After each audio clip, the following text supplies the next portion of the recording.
Good morning friends. कैसे हैं आप लोग? तो मैं ये उम्मीद करता हूँ कि आप लोगों ने पार्ट 4 अभी तक आप लोगों ने देख लिया होगा, जिसके अंदर हम लोगों ने एनिमल किंगडम और जिसे हम जूलॉजी भी कह सकते हैं,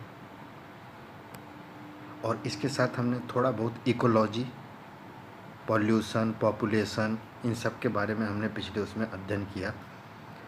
तो एक तरीके से आप लोगों ने अभी तक सेल बायोलॉजी, मतलब सेल के अंदर माइटोकॉन्ड्रिया क्या काम करता है, कैसे काम करता है, जेनेटिक्स, बोटैनी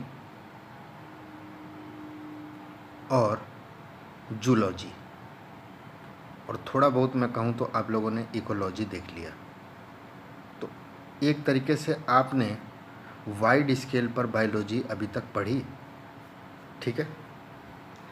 अब जो दूसरा पार्ट बायोलॉजी का आता है वो आता है, क्योंकि हम लोग इंसान हैं तो हमें ह्यूमन के बारे में पूरी जानकारी पता चलनी चाहिए, या ह्यूमन का स्ट्रक्चर कैसा है, कैसे खाना करता है, कैसे क्या करता है। कुछ लाइफ प्रोसेस होती हैं, कुछ जीवन शैली होती है जिनके अनुसार ही हम लोगों का जीवन चलता है, जिसमें रेस्पिरेशन, न्यूट्रिशन, ट्रांसपोर्टेशन, ये सब कुछ चीज़ें आएंगी आपकी, और ये सारी चीज़ें आपको पढ़नी है। तो आपने अभी तक एक पार्ट पूरा कवर किया, अब हम लोग ह्यूमन के ऊपर चलेंगे। तो अगले पार्ट में पहुंचने से पहले, या अपना पार्ट 5 जो हम शुरू करेंगे, उसको शुरू करने से पहले मैं आपके सामने 4 चीज़ों के बारे में डिस्कस करना चाहता हूं, जिसके बारे में अच्छे से जानकारी किताबों में नहीं दी रहती है, और इनके ऊपर क्वेश्चन भी आते हैं। हम लोगों को समझ में नहीं आता है कि हम लोग क्या पढ़ रहे हैं और हमें कैसे इसका उत्तर देना है। तो वो 4 चीज़ें क्या हैं, पहले वो समझ लीजिए जो हम आज के लेक्चर में पढ़ेंगे। पहला, आप दिल के बारे में पढ़ेंगे, ठीक है। दूसरा, आप श्वास के बारे में पढ़ेंगे, सांस, ठीक है। तीसरा, आप खून के बारे में पढ़ेंगे, ब्लड, ठीक है।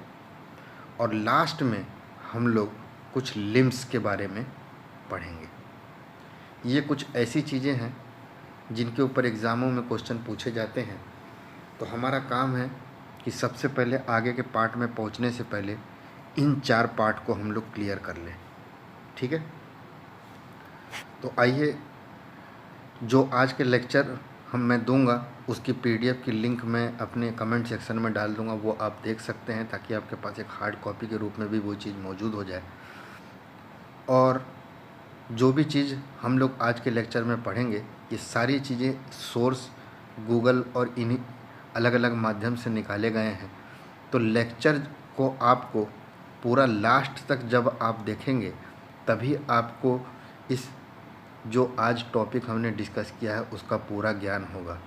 कहने की बात यह है कि हम जब भी कई रिएक्शन पढ़ते हैं तो उन रिएक्शनों के अंदर कुछ ऐसे नाम होते हैं और कुछ ऐसी चीज़ें होती हैं जिनके बारे में हम पूरी तरीके से डीप स्टडी नहीं करते हैं, या फिर हम उसे छोड़ देते हैं, और बार बार वही चीज़ आते आते आपको ऐसा लगने लगता है कि हमें इस सब्जेक्ट के बारे में ज्ञान नहीं है।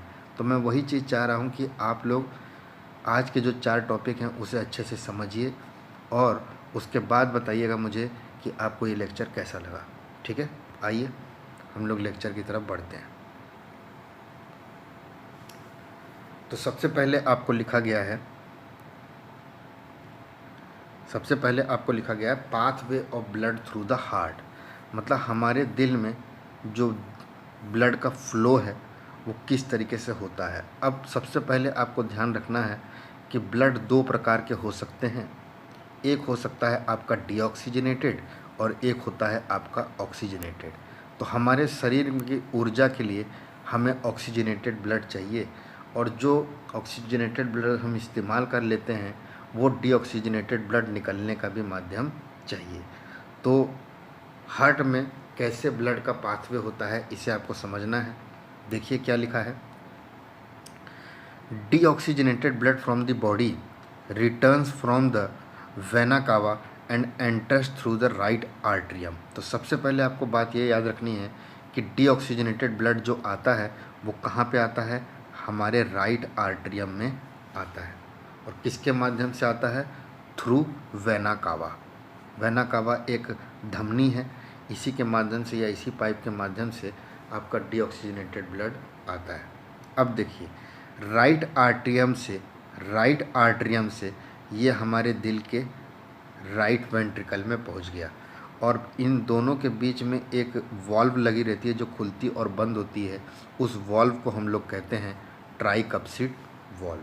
तो आपको इतना समझ में आ गया होगा अभी तक कि जो आपका राइट आर्ट्रियम है या जो राइट पार्ट है, ध्यान दीजिएगा ये आपको लेफ़्ट लगेगा लेकिन ये आपका राइट पार्ट है।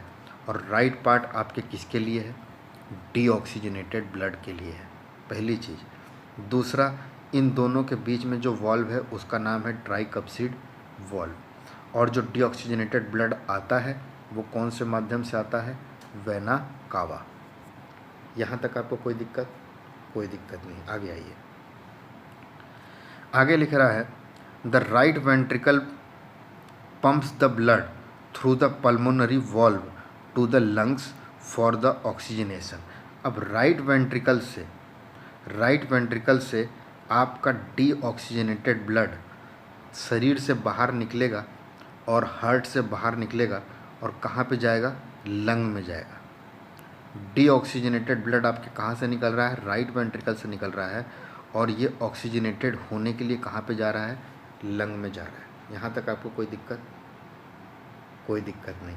और इसका ये काम, इस डीऑक्सीजनेटेड ब्लड को लंग तक पहुँचाने का काम किसका है, पल्मोनरी आर्टरी का है। पल्मोनरी आर्टरी आपके डीऑक्सीजनेटेड ब्लड को लंग तक पहुँचाती है। यहाँ तक आपको कोई दिक्कत नहीं, ठीक है। आगे आइए, अब आपका ये राइट आर्ट्रियम हो गया, राइट आर्ट्रियम से राइट वेंट्रिकल हो गया, और राइट वेंट्रिकल से ये ब्लड कहाँ पे पहुँच गया, लंग पे पहुँच गया थ्रू पल्मोनरी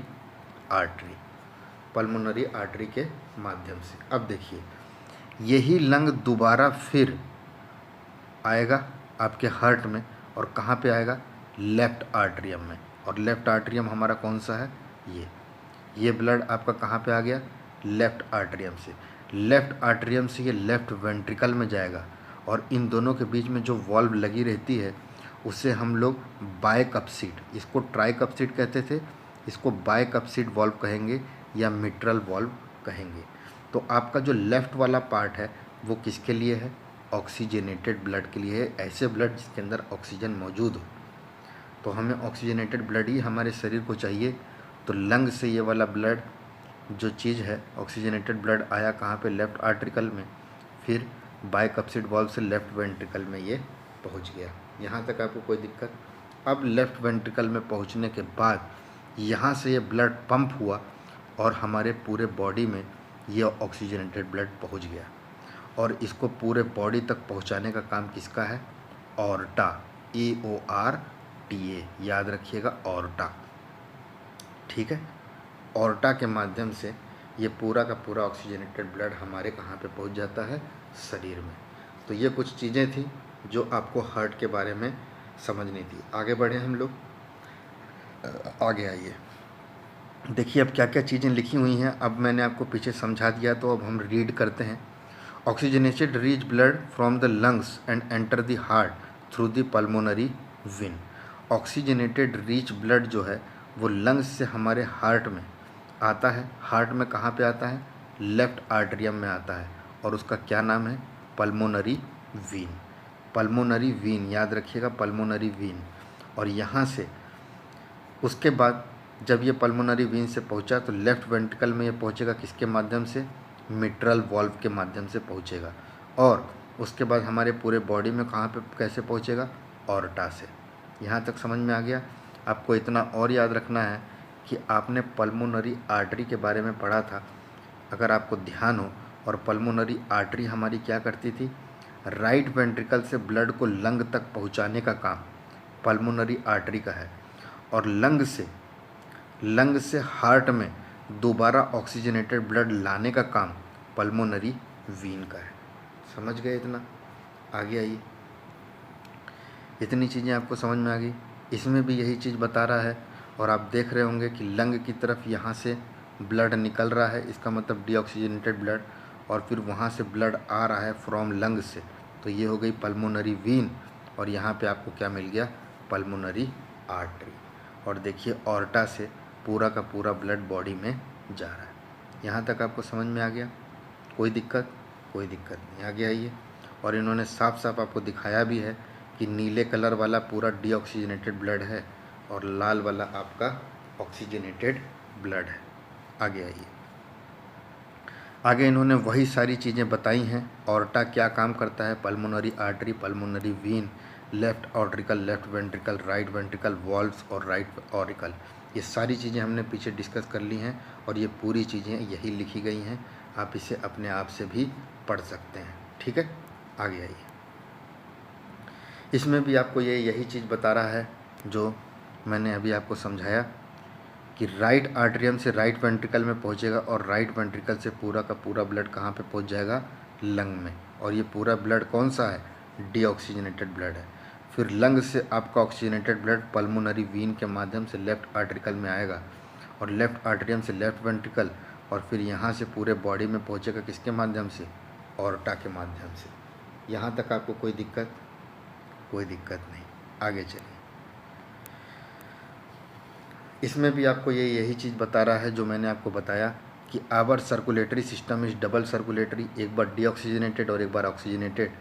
तो राइट साइड जो है वो डीऑक्सीजनेटेड ब्लड के लिए होती है, और लेफ़्ट साइड जो है वो ऑक्सीजनेटेड ब्लड के लिए होती है। यही चीज़ हमने अभी तक पढ़ी। यहाँ तक आपको कोई दिक्कत? कोई दिक्कत नहीं। आगे चलिए, आपको अभी तक आपने देखा, और आपने को ये ध्यान होना चाहिए कि पल्मोनरी वेन जो है वो ऑक्सीजनेटेड ब्लड कैरी करती है, और पल्मोनरी आर्टरी जो है वो डीऑक्सीजनेटेड ब्लड कैरी करती है। लेकिन अगर मैं आर्टरीज़ और वेन की बात करूं, ये दो ब्लड वेसल होते हैं, पहले तो ये ध्यान रखिएगा। और यहाँ पे देखिए क्या लिखा है, arteries are the blood vessels responsible for carrying oxygen rich blood. देखिए ऑक्सीजनेटेड रिच ब्लड मतलब क्या हो गया, जिसके अंदर ऑक्सीजन ज़्यादा हो, या ऑक्सीजनेटेड ब्लड। तो आर्टरीज का मेन काम क्या है, ये ऑक्सीजनेटेड रिच ब्लड को हार्ट से दूर बॉडी में पहुंचाती है।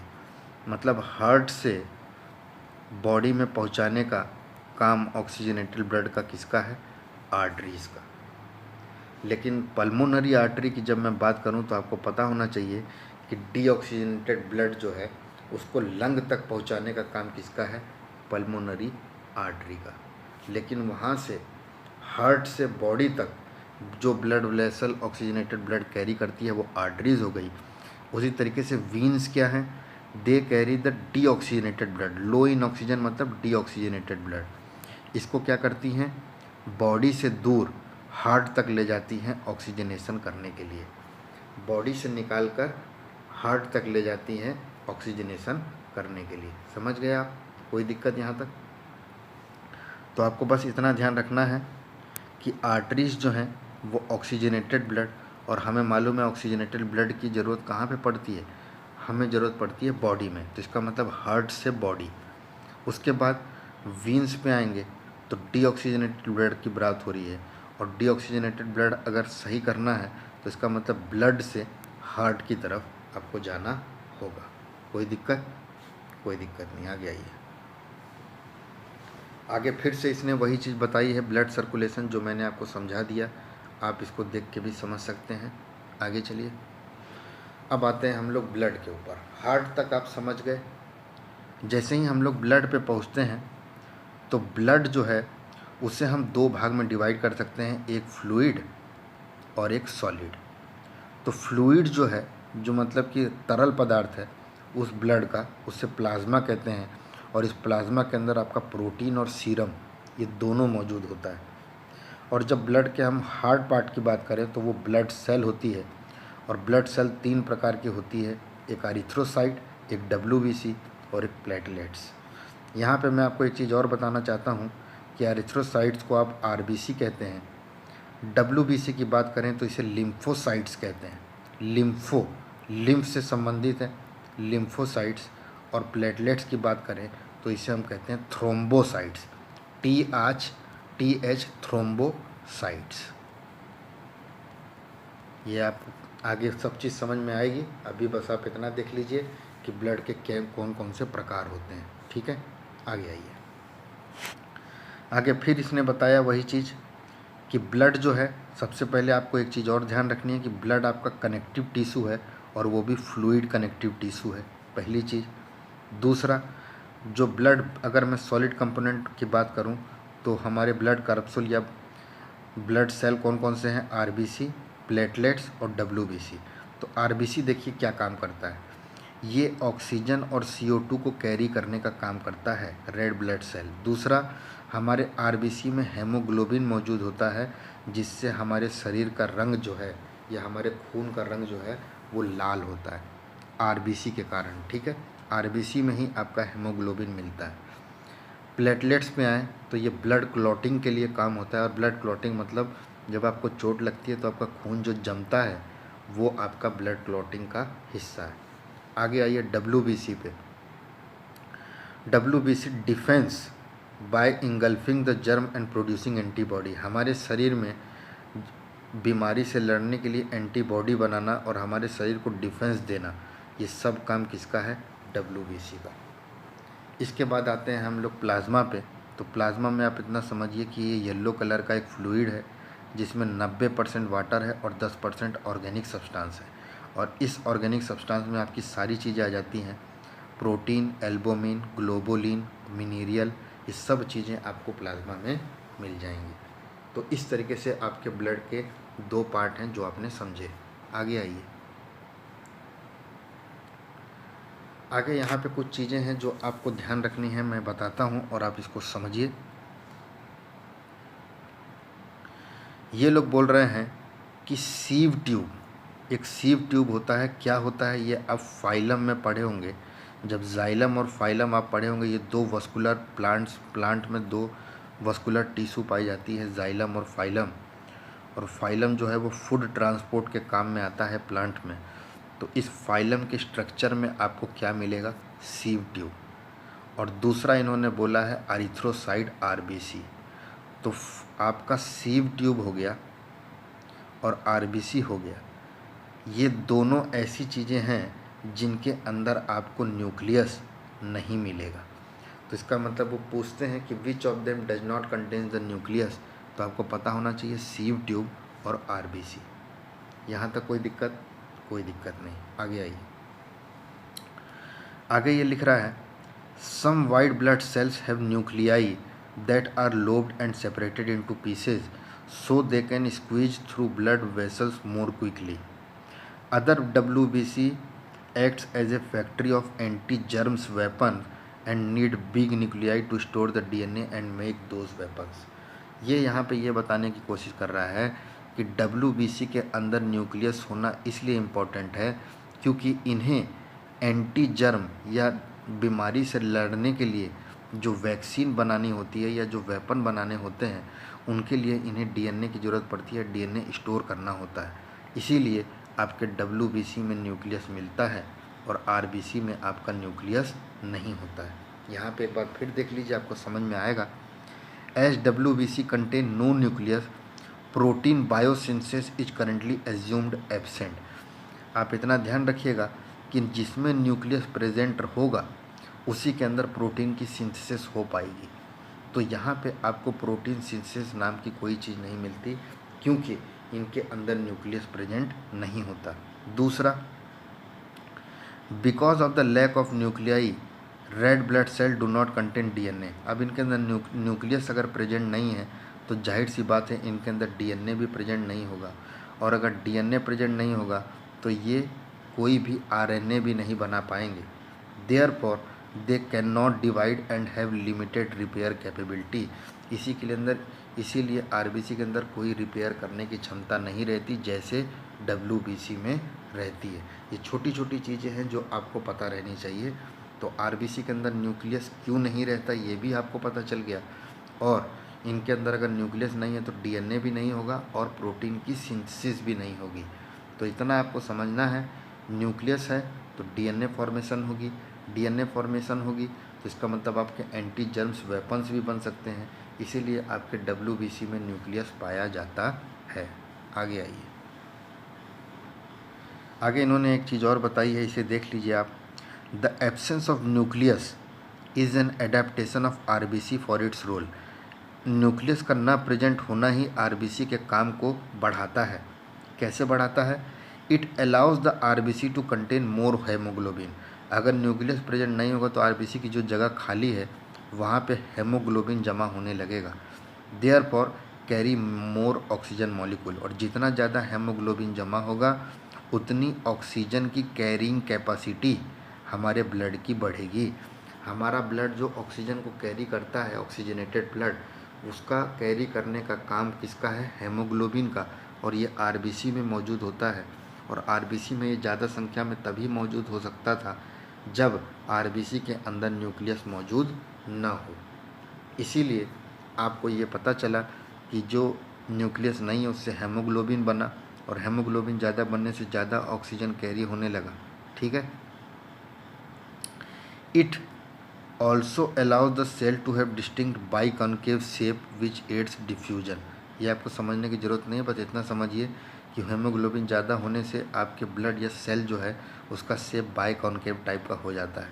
ठीक है। आगे आइए, ये चीज़ मैंने आपको बता ही दी है। आरबीसी के अंदर कोई न्यूक्लियस प्रेजेंट नहीं होता तो प्रोटीन सिंथेसिस एब्सेंट होगी, और आरबीसी के अंदर कोई डीएनए भी प्रेजेंट नहीं है, और इनकी लिमिटेड रिपेयर कैपेबिलिटी होती है। यहाँ तक कोई दिक्कत? कोई दिक्कत नहीं। आगे चलिए, आगे आता है आपके पास लिम्फोसाइट, और लिम्फोसाइट में देखिए क्या लिख रहा है, ध्यान से समझिएगा इस लिम्फोसाइट को। लिम्फोसाइट आपके लिम्फ से संबंधित है, और ये लिम्फ्स का काम इतना समझ लीजिए, ये भी प्रोटेक्शन के काम में ही आता है हमारे शरीर के। तो ये क्या लिखा है, लिम्फोसाइट आपके डब्ल्यूबीसी को ही कहते हैं। Lymphocytes are round cell that contains nucleus, इनके अंदर न्यूक्लियस मिलता है। दूसरा, ये दो प्रकार के हो सकते हैं, डब्ल्यूबीसी दो प्रकार का हो सकता है, एक बी सेल और एक टी सेल। ये दोनों डब्ल्यूबीसी के प्रकार हैं, एक बी सेल और एक टी सेल। तो जो बी सेल है वो कहाँ पे बनता है और कहाँ पे मैच्योर होता है, मतलब कहाँ पे वो अच्छी तरीके से काम करना शुरू करता है, तो आपको पता होना चाहिए कि बी सेल जो है उसका मैच्योरेशन कहाँ पे होता है? बोन मैरो में। और टी सेल का जो मैच्योरेशन होता है वो कहाँ पे होता है? थाइमस ग्लैंड में। ये दोनों चीज़ आगे आएगी, अभी के लिए बस आप नाम याद रखिए कि डब्ल्यूबीसी दो प्रकार का होता है, जिसमें से बी सेल का मैच्योरेशन बोन मैरो में होता है और टी सेल का मैच्योरेशन थाइमस ग्लैंड में। यहाँ तक कोई दिक्कत? कोई दिक्कत नहीं। आगे आइए, आगे ये लिख रहा है, ध्यान से समझिएगा ये क्या लिख रहा है और इसको समझने की कोशिश करिए। प्लाज्मा हमने पढ़ा था ब्लड में, और इन्होंने क्या लिखा है समझिए। The main job of the plasma, plasma का मेन काम क्या है? क्योंकि ये फ्लूइड है तो इसका मतलब transport blood cell throughout your body, हमारे ब्लड सेल को पूरे शरीर में पहुंचाने का काम प्लाज्मा का है, विथ न्यूट्रिएंट। और ये ब्लड सेल जो हैं इनके अंदर पोषक तत्व, waste product, antibody, proteins, chemical messengers, hormones, ये सब के सब हमारे बॉडी में, and protein that help to maintain body fluid balance. आप समझे क्या है? जाहिर सी बात यह है कि प्लाज्मा का काम बस यही है कि ब्लड सेल को हर बॉडी के हर पार्ट में पहुंचाया जा सके, transport the blood cell throughout your body. और ये ब्लड सेल के अंदर जितनी भी चीज़ें मौजूद हैं उनके न्यूट्रिएंट, वेस्ट प्रोडक्ट, प्रोटीन्स, ये सब फ्लूइड हमारे बॉडी के फ्लूइड को भी बैलेंस करते हैं, या हमारे तरल पदार्थ को भी बैलेंस का काम करते हैं। ठीक है, यहाँ तक कोई दिक्कत? कोई दिक्कत आपको यहाँ तक? कोई दिक्कत नहीं। आगे आइए, आगे देखिए। Plasma carries water, salt and enzyme, जाहिर सी बात है फ्लूइड है तो इनके अंदर वाटर, सॉल्ट और एंजाइम्स तीनों चीज़ मिलेगी। The main role of plasma is to take nutrients, hormones and proteins to the parts of body. हमारे शरीर के हर पार्ट तक न्यूट्रिएंट्स, हार्मोन्स और प्रोटीन पहुंच सके, ये काम किसका है? प्लाज्मा का। Cells also put their waste product in the plasma, और हमारे सेल का भी जो वेस्ट प्रोडक्ट निकलता है वो भी प्लाज्मा के माध्यम से ही अपनी जगह पे जाता है। ठीक है, आगे ये बोल रहा है आपका प्लाज्मा लेवल अगर शरीर में कम होने लगा तो इतना समझ लीजिए आपके ब्लड के अंदर न्यूट्रिएंट्स की संख्या कम होने लगी, और माल न्यूट्रिशन या किडनी और लेवर डिजीज़, ये सब चीज़ें आपको देखने को मिलेंगी। यहाँ तक कोई दिक्कत आपको? कोई दिक्कत नहीं। आगे चलिए।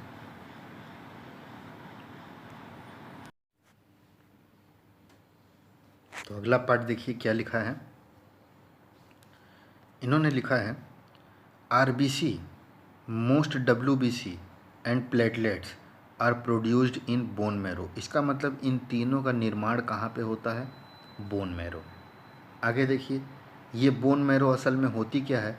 हमारे बोन के अंदर जो सॉफ्ट टिश्यू होती है उसी को हम लोग बोन मैरो कहते हैं। आगे डब्ल्यूबीसी दो प्रकार के होते हैं, टी सेल और बी सेल, जो हमने पीछे पढ़ा था। ठीक है, they are also produce in the lymph node and spleen, और इन डब्ल्यूबीसी का निर्माण आपका लिम्फ नोड और स्प्लीन में भी होता है। और टी सेल का निर्माण आपका कहाँ पे होता है? थाइमस ग्लैंड में। यहाँ तक आपको कोई दिक्कत?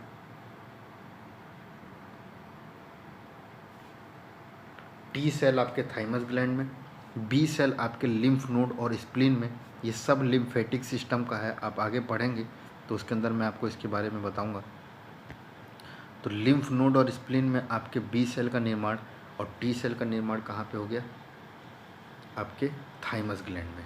और बाकी अगर आरबीसी, डब्ल्यूबीसी और प्लेटलेट्स को ऐसे कोई पूछे तो आप बोलेंगे बोन मैरो। आगे देखिए, RBC are formed in red bone marrow of bones and stem cells in the red bone marrow are called हेमोसाइटोब्लास्ट। हमारे बोन मैरो के अंदर जो स्टेम सेल होती है उसी से नए ऑर्गन का निर्माण होते हैं, तो यही स्टेम सेल का इस्तेमाल करती है कौन? आरबीसी। तो ये स्टेम सेल्स कहाँ पे मौजूद होते हैं? बोन मैरो में। आगे देखिए, a type of blood cell that made in the bone marrow and found in the blood and lymph tissue. एक ऐसी ब्लड सेल जो ब्लड में भी पाई जाती है और लिम्फ टिश्यू में भी पाई जाती है, उसे हम डब्ल्यूबीसी कहते हैं। White blood cells are the part of our immune system. हमारे शरीर के इम्यून सिस्टम में सबसे बड़ा काम किसका है? वाइट ब्लड सेल्स का है, और ये हमारी बॉडी को इन्फेक्शन से बचाती है। यहाँ तक आपको कोई दिक्कत? कोई दिक्कत नहीं। आगे आइए। आगे आता है आपके पास जीनोटाइप और फिनोटाइप। तो अगर आप किसी इंसान को ऊपर से देख के उसके अपीयरेंस या उसके बाहर के ढांचे से देख के अगर कोई बात करेंगे तो उससे बोलेंगे फिनोटाइप। और जब आप उसके अंदर के लक्षण या उसकी जीन्स के, उसके डीएनए को देखकर अगर आप बात करेंगे तो उसे हम बोलेंगे genotype. Genotype is the combination of alleles. Alleles क्या होते हैं? हमारे ब्लड के प्रकार होते हैं, अभी आप आगे पढ़ेंगे। और उन्हीं से जीन्स के बारे में जब आप देखेंगे कि कैसे कम्बिनेशन हुआ है तो उसे हम जीनोटाइप कहेंगे।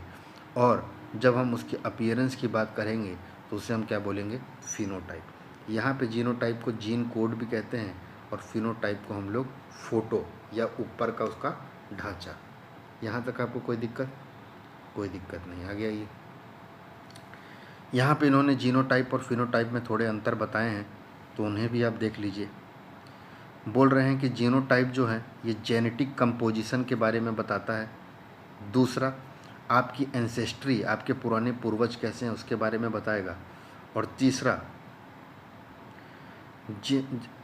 ऐसा हो सकता है कई बार कि जो सेम जीनोटाइप जो है वो सेम फिनोटाइप का एक्सप्रेशन भी दे। जैसा उसका बाहर का एक्सप्रेशन होगा वही उसका अंदर का एक्सप्रेशन होगा। और दूसरा ये बता रहा है कि जब आप मोनो हाइब्रिड क्रॉस करेंगे तो आपको 1:2:1 जो मिलेगा वो जीनोटाइप है। और जब आप फिनोटाइप की बात करेंगे तो F2 में आपको 3:1 मिलेगा। ये क्या है ये हम अभी ऊपर देखते हैं, बाकी चीज़ें आप देख लीजिए। इसके अंदर भी यही बोल रहा है कि फिनोटाइप भी जीनोटाइप के सेम हो सकता है। और फिनोटाइप जो हैं ये डायरेक्टली एब्जॉर्ब करके देखते हैं। फिनोटाइप जो है वो डायरेक्टली एक इंडिविजुअल को एब्जॉर्ब करे, उसका अपीयरेंस देखे, उससे उसका फिनोटाइप बता दिया। लेकिन जीनोटाइप में उसकी एंसेस्ट्री के बारे में भी पता चलता है। फिनोटाइप में केवल एक्सपीरियंस या आउटवर्ड अपीयरेंस, उसका बाहर का अपीयरेंस कैसा है, इसके बारे में डिस्कस होता है। अब यहाँ पे आता है ये जो दो चीज़ है इसके बारे में मैं आपको बताना चाह रहा हूँ। देखिए, आपके पास एक राउंड है और एक रिंकल है, और ये दोनों आपके पेरेंट्स हैं, ठीक है, एक राउंड और एक रिंकल, और प्योर हैं ये लोग। इनके अंदर कोई भी रिसेसिव ट्रेट नहीं है। ये आपका डबल आर और ये डबल आर, और अगर मैंने बड़ा आर लिखा है तो इसका मतलब ये आपका डोमिनेंट ट्रेट हुआ। अब हमें मालूम है कि अगर हमारा डबल आर है तो इसका मतलब एक ही लक्षण के बारे में बात हो रही है, तो इनके जो गैमेट्स निकलेंगे वो आर और आर निकलेंगे, जिनसे आपको क्या मिलेगा, आर आर। ये हो गई आपकी पहली जनरेशन जो सब में सेम रहती है, आर आर। अब ये वाला जो आपका आया है ये हाइब्रिड आया है।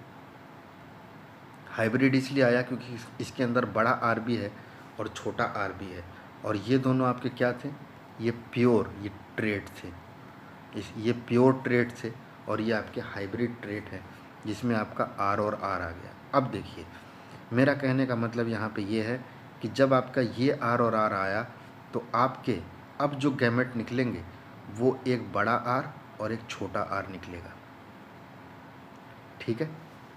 इसी तरीके से जब आपका ये पेरेंट थे तो दूसरा पेरेंट भी यही होगा F1 जनरेशन का, उसका भी बड़ा आर और छोटा आर निकलेगा। और जब हम इसका आप क्रॉस कराएंगे तो आपको बड़ा आर, बड़ा आर छोटा आर, बड़ा आर छोटा आर और दो आर आर मिलेंगे। तो आपके पास ये चार चीज़ें आई हैं, और ये चार चीज़ें क्या हैं, इसी से हम लोग जीनोटाइप और फिनोटाइप आपको बताएंगे, ठीक है। आप देख रहे हैं कि ये वाला, केवल ये वाला आपका रिंकल है, क्योंकि इसमें दोनों ही छोटे हैं और बाकी तीन में एक बड़ा ट्रेट मौजूद है, तो इसका मतलब ये तीनों आपके क्या होंगे, राउंड। तो आप देख रहे हैं कि ये तीन राउंड हो गए और ये एक रिंकल हो गया, ये इसका बाहर का ढांचा हो गया, इसीलिए इसे क्या बोले, 3:1। लेकिन जब हम इसे बहुत ध्यान से देखेंगे तो आपको पता चलेगा कि ये वाला प्योर है, प्योर राउंड, और ये वाला आपका रिंकल है वो भी प्योर रिंकल, और बाकी ये जो दो हैं ये आपके हाइब्रिड हैं, हाइब्रिड राउंड। तो आप देख रहे हैं कि दो आपको हाइब्रिड मिल रहे हैं, एक और एक आपको पूरा पूरा मिल रहा है। तो ये जो ढांचा जब आप अंदर के DNA देख के बता रहे हैं तो ये हो गया 1:2:1। यहाँ तक आपको कोई दिक्कत नहीं, आ गया ये। अब आता है हमारे पास ब्लड टाइप, इसे भी बहुत ध्यान से आप समझिएगा। आपको मालूम होना चाहिए कि आपके शरीर में 4 टाइप के ब्लड देखने को मिलते हैं, AB और O। और A जो होता है, जो भी ब्लड ग्रुप होगा उसका एंटीजन का वही नाम होगा। तो A के अंदर एंटीजन कौन सा है, A, B के अंदर कौन सा है, B, और जो AB है उसके अंदर दोनों ही एंटीजन पाए जाते हैं, और O के अंदर कोई भी एंटीजन नहीं पाया जाता है। ये बहुत इंपॉर्टेंट है, ये दोनों चीज़। AB के अंदर दोनों ही एंटीजन पाए जाते हैं और O के अंदर कोई एंटीजन नहीं पाया जाता। और हमेशा ध्यान रखिएगा कि एंटीजन जो रहेगा उसका अपोजिट ही आपका क्या रहेगा, एंटीबॉडी। तो इसका मतलब जिसमें एंटीजन A है उसका एंटीबॉडी क्या होगा, एंटीबॉडी B, और जिसका एंटीजन B है उसका एंटीबॉडी क्या होगा, एंटीबॉडी A। तो इसका मतलब AB जो ग्रुप है उसके अंदर कोई भी एंटीबॉडी नहीं पाई जाती। उसी तरीके से जो O है उसके अंदर कोई भी एंटीजन नहीं पाया जाता, लेकिन एंटीबॉडी दोनों ही पाई जाती है, और इसके अंदर दोनों ही एंटीबॉडी रहती है, इसीलिए इसे कहा जाता है यूनिवर्सल डोनर। ये किसी को भी डोनेट कर सकता है क्योंकि इसके अंदर दोनों ही एंटीबॉडी मौजूद रहती हैं। उसी तरीके से ए बी के अंदर दोनों ही एंटीजन अगर मौजूद हैं तो इसका मतलब ए बी जो है वो आपका क्या हो गया, यूनिवर्सल एक्सेप्टर। ये किसी से भी खून ले सकता है ए बी वाला, और ओ वाला किसी को भी खून दे सकता है। ठीक है, आगे आइए। देखिए यहाँ पे इन्होंने लिखा है जो ब्लड टाइप ए है वो केवल ओ और ए से ही खून ले सकता है। जो बी वाला है वो केवल ओ और बी से ही ले सकता है। जो ए बी वाला है वो सबसे ले सकता है, और ओ वाला जो है वो केवल ओ से ही ले सकता है। लेकिन जब हम डोनेट करने की बात करें तो ए जो है वो ए को भी डोनेट कर सकता है और ए बी को भी डोनेट कर सकता है, क्योंकि ए बी आपका किसी से भी ले सकता है, और बी जो है वो भी बी और ए बी को डोनेट करता है। ए बी जो है ये केवल ब्लड डोनेट कर सकता है ए बी को, और जो ओ है वो सबको ही डोनेट कर सकता है। यही इस टेबल का मतलब था, जो आप समझ गए। कोई दिक्कत यहाँ तक? कोई दिक्कत नहीं, आगे आइए। अब यहाँ पे ये जो बता रहा है इसे आप समझिएगा। दो वर्ड होते हैं, एक होता है होमोजाइगस और एक होता है हेट्रोजाइगस। तो आपको इन दोनों वर्ड में बस इतना समझना है, हेट्रो मतलब होता है अलग अलग और होमो मतलब होता है एक। तो ए वाला जो बंदा है अगर उसके दोनों जीनोटाइप ए हों तो उसे हम बोलेंगे होमोजाइगस, और जब ए वाला बंदा है उसका एक आई ए हो और ये जो छोटा आई लिखा रहता है ये असल में आई ओ होता है, क्योंकि ओ वाला बंदा किसी को भी खून दे सकता है, इसीलिए आपका ये क्या हो गया, हेट्रोजाइगस। तो ए को आप दो टाइप से डोनेट कर दिखा सकते हैं। किसी भी ब्लड ग्रुप ए का जीनोटाइप आप दो तरीके से दिखा सकते हैं। उसी तरीके से बी का भी दोनों तरीके से ही दिखा सकते हैं। लेकिन जब ए बी की बात आएगी तो आपको आई ए और आई बी लिखना होगा, और जब ओ की बात आएगी तो आई आई लिखना होगा। कहने की बात ये हुई कि जब आपको होमोजाइगस ए लिखा है तो इसका मतलब आपको क्या लेना होगा, ए ए। अगर आपको हेट्रोजाइगस ए लिखा है तो आपको क्या लेना होगा, ए ओ। अगर आपको ए बी ग्रुप का जीनोटाइप लिखना है तो आप क्या लिखेंगे, ए बी।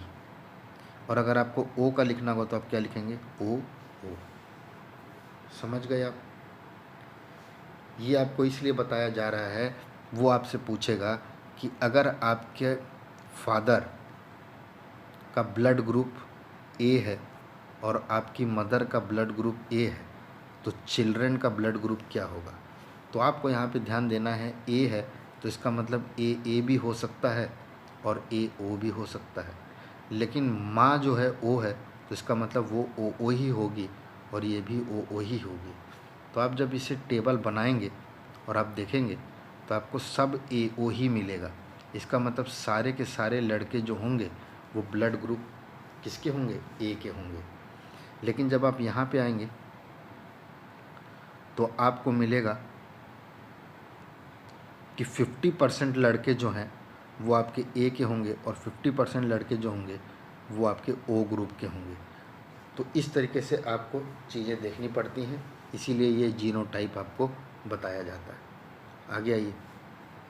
देखिए यहाँ पे इन्होंने यही चीज़ बताई कि फादर का ब्लड ग्रुप अगर ए है तो आप उसे ए ओ लिखिए, और मदर का ब्लड ग्रुप अगर बी है तो उसे बी ओ लिखिए।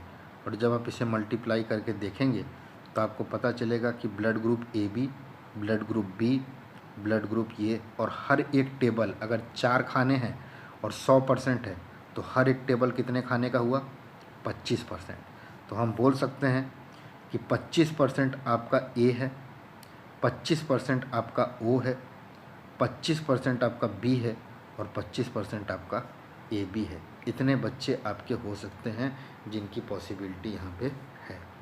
यहाँ तक कोई दिक्कत? कोई दिक्कत नहीं, आगे आइए। फिर ये यही बताने की कोशिश कर रहा है अगर टाइप ओ हो तो उसे ओ लिखो, टाइप ए बी है तो उसे ए बी लिखो, टाइप ए है तो होमोजाइगस के लिए डबल ए लिखो और हेट्रोजाइगस के लिए ए ओ लिखो, और टाइप बी है तो बी बी और बी ओ लिखो। यहाँ तक कोई दिक्कत? कोई दिक्कत नहीं, आगे आइए।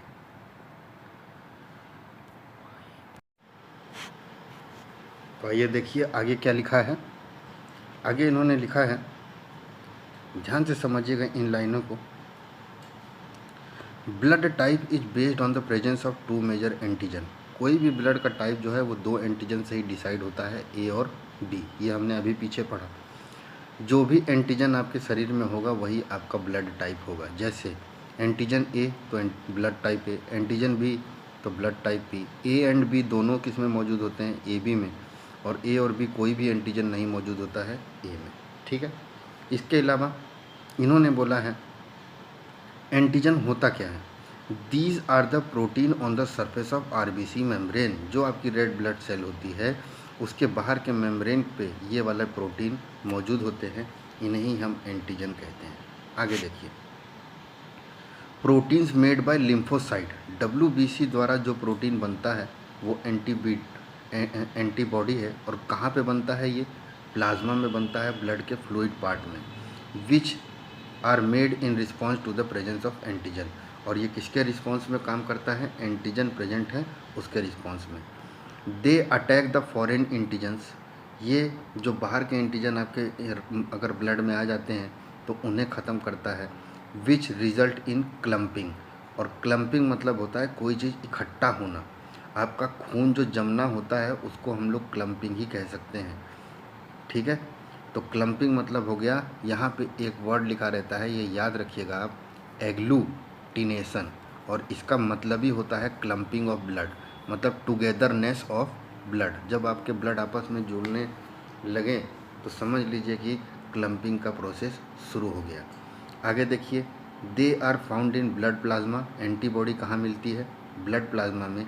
And always opposite to the antigen. जो भी आपके पास एंटीजन मौजूद होगा उसका अपोजिट आपका एंटीबॉडी होगा। आगे आइए, आगे इन्होंने बोला है कि टाइप ओ जो है वो यूनिवर्सल डोनर है, इसका मतलब वो सबको खून दे सकता है। और टाइप बी है वो यूनिवर्सल रेसिपिएंट है, इसका मतलब ये सबसे खून ले सकता है। यहाँ तक समझ में आया। आगे इन्होंने बोला है डोनर इसलिए है क्योंकि इसके अंदर कोई भी एंटीजन मौजूद नहीं है। ठीक है। तो एंटीजन कोई भी मौजूद नहीं है तो ये किसी को भी खून दे सकता है। और टाइप ए भी सबसे खून ले सकता है। Could receive a transfusion of blood from any four of the blood group. ये किसी से भी ले सकता है क्योंकि इसके अंदर सारे के सारे एंटीजन्स मौजूद हैं। ठीक है। आगे आइए, आगे इन्होंने देखिए बोला है कि एक मैन है टाइप ए ब्लड का और एक वुमेन है टाइप बी ब्लड की। तो इन्होंने पूछा है कि क्या आपका चाइल्ड टाइप ओ और दूसरा चाइल्ड ए बी, क्या ये पॉसिबल है। तो देखिए टाइप ए के लिए इन्होंने ए ओ लिखा और टाइप बी के लिए इन्होंने बी ओ लिखा। और आप देख रहे हैं ए बी, ए ओ और ए ओ, बी ओ और ए ओ। तो आपको दिखने में पता भी चल रहा है कि एक ए बी का ग्रुप और एक ओ ओ का ग्रुप, ओ ओ दोनों ही चाइल्ड आपके हो सकते हैं, हेंस इट इज़ पॉसिबल। आगे आइए, आगे इन्होंने बोला है कि आपका मैन अगर हेट्रोजाइगस टाइप ए है, हेट्रोजाइगस मतलब दोनों अलग, तो ए ओ ले लिया, और हेट्रोजाइगस टाइप बी मतलब बी ओ ले लिया। आपने बनाया और यहाँ पे दिखा दिया। समझ गए आप। देखिए जीनोटाइप में इन्होंने ए ओ पूरा करके दिखाया है, हेट्रोजाइगस और फिनोटाइप में केवल उनका ब्लड ग्रुप दिखाया है जो ऊपर से वो समझ में आता है। और इतना ध्यान रखिए ये जो टेबल बनता है इस टेबल को हम लोग प्यूनेट स्क्वायर कहते हैं। प्यूनेट स्क्वायर ये यहाँ पे लिखा हुआ है, आपको पता होना चाहिए। यहाँ तक कोई दिक्कत नहीं। आगे आइए, अब आता है हमारे पास खून में एक RH फैक्टर के बारे में। हम लोग जब ब्लड के बारे में पढ़ते हैं तो RH फैक्टर एक बहुत बड़ा इम्पोर्टेंट टर्म है जो पूछा जाता है, तो आपको इसको भी ख्याल रखना है। क्या लिखा है ये देखिए, RH factor is called rhesus factor. RH factor को हम क्या बोलते हैं, rhesus factor. It is a type of protein found outside the red blood cell. यह भी RBC के बाहर की सतह पर पाया जाता है। आगे, this protein is genetically inherited. ये प्रोटीन आपको अपने पेरेंट से मिलता है। अगर आपके पास ये वाला प्रोटीन मौजूद है तो आप होंगे RH पॉजिटिव, और अगर आपके पास ये प्रोटीन नहीं मौजूद है तो आप होंगे RH निगेटिव। यहाँ तक कोई दिक्कत नहीं। अब इन्होंने बोला है कि RH फैक्टर क्यों इम्पोर्टेंट है। The rhesus factor is an important characteristic of blood cell. हमारी ब्लड सेल का ये बहुत इंपॉर्टेंट करेक्टरिस्टिक है। It indicates whether the blood of two people is compatible. ये बोल रहा है कि RH फैक्टर ये बताता है कि क्या दो अलग अलग ग्रुप के ब्लड आपस में मिल सकते हैं। मिलना मतलब होता है कंपेटिबल, क्या ये दोनों आपस में खून दान कर सकते हैं एक दूसरे को। और ऐसा केस आपको हर समय पे देखने को मिलता है। Blood of a mother and her baby at birth. आपकी मदर के ब्लड का ब्लड ग्रुप क्या है और आपके बेबी का बर्थ के समय में ब्लड ग्रुप क्या है। अगर उन दोनों की डिफरेंट ब्लड ग्रुप करेक्टरिस्टिक है तो इसका मतलब आपको प्रॉब्लम होगी। समझ गए? तो मदर की प्रेगनेंसी और बेबी का बर्थ उस समय पे RH फैक्टर का बहुत इम्पोर्टेंट कंडीशन रहता है। और इतना ध्यान रखिएगा कि मदर और जो बर्थ ले रहा है ये दोनों आपके अलग अलग नहीं होने चाहिए। अगर एक RH पॉजिटिव है, एक RH नेगेटिव है, तो बर्थ प्रोसेस में प्रॉब्लम हो सकती है। आगे आइए। RH factor gets its name from experiment.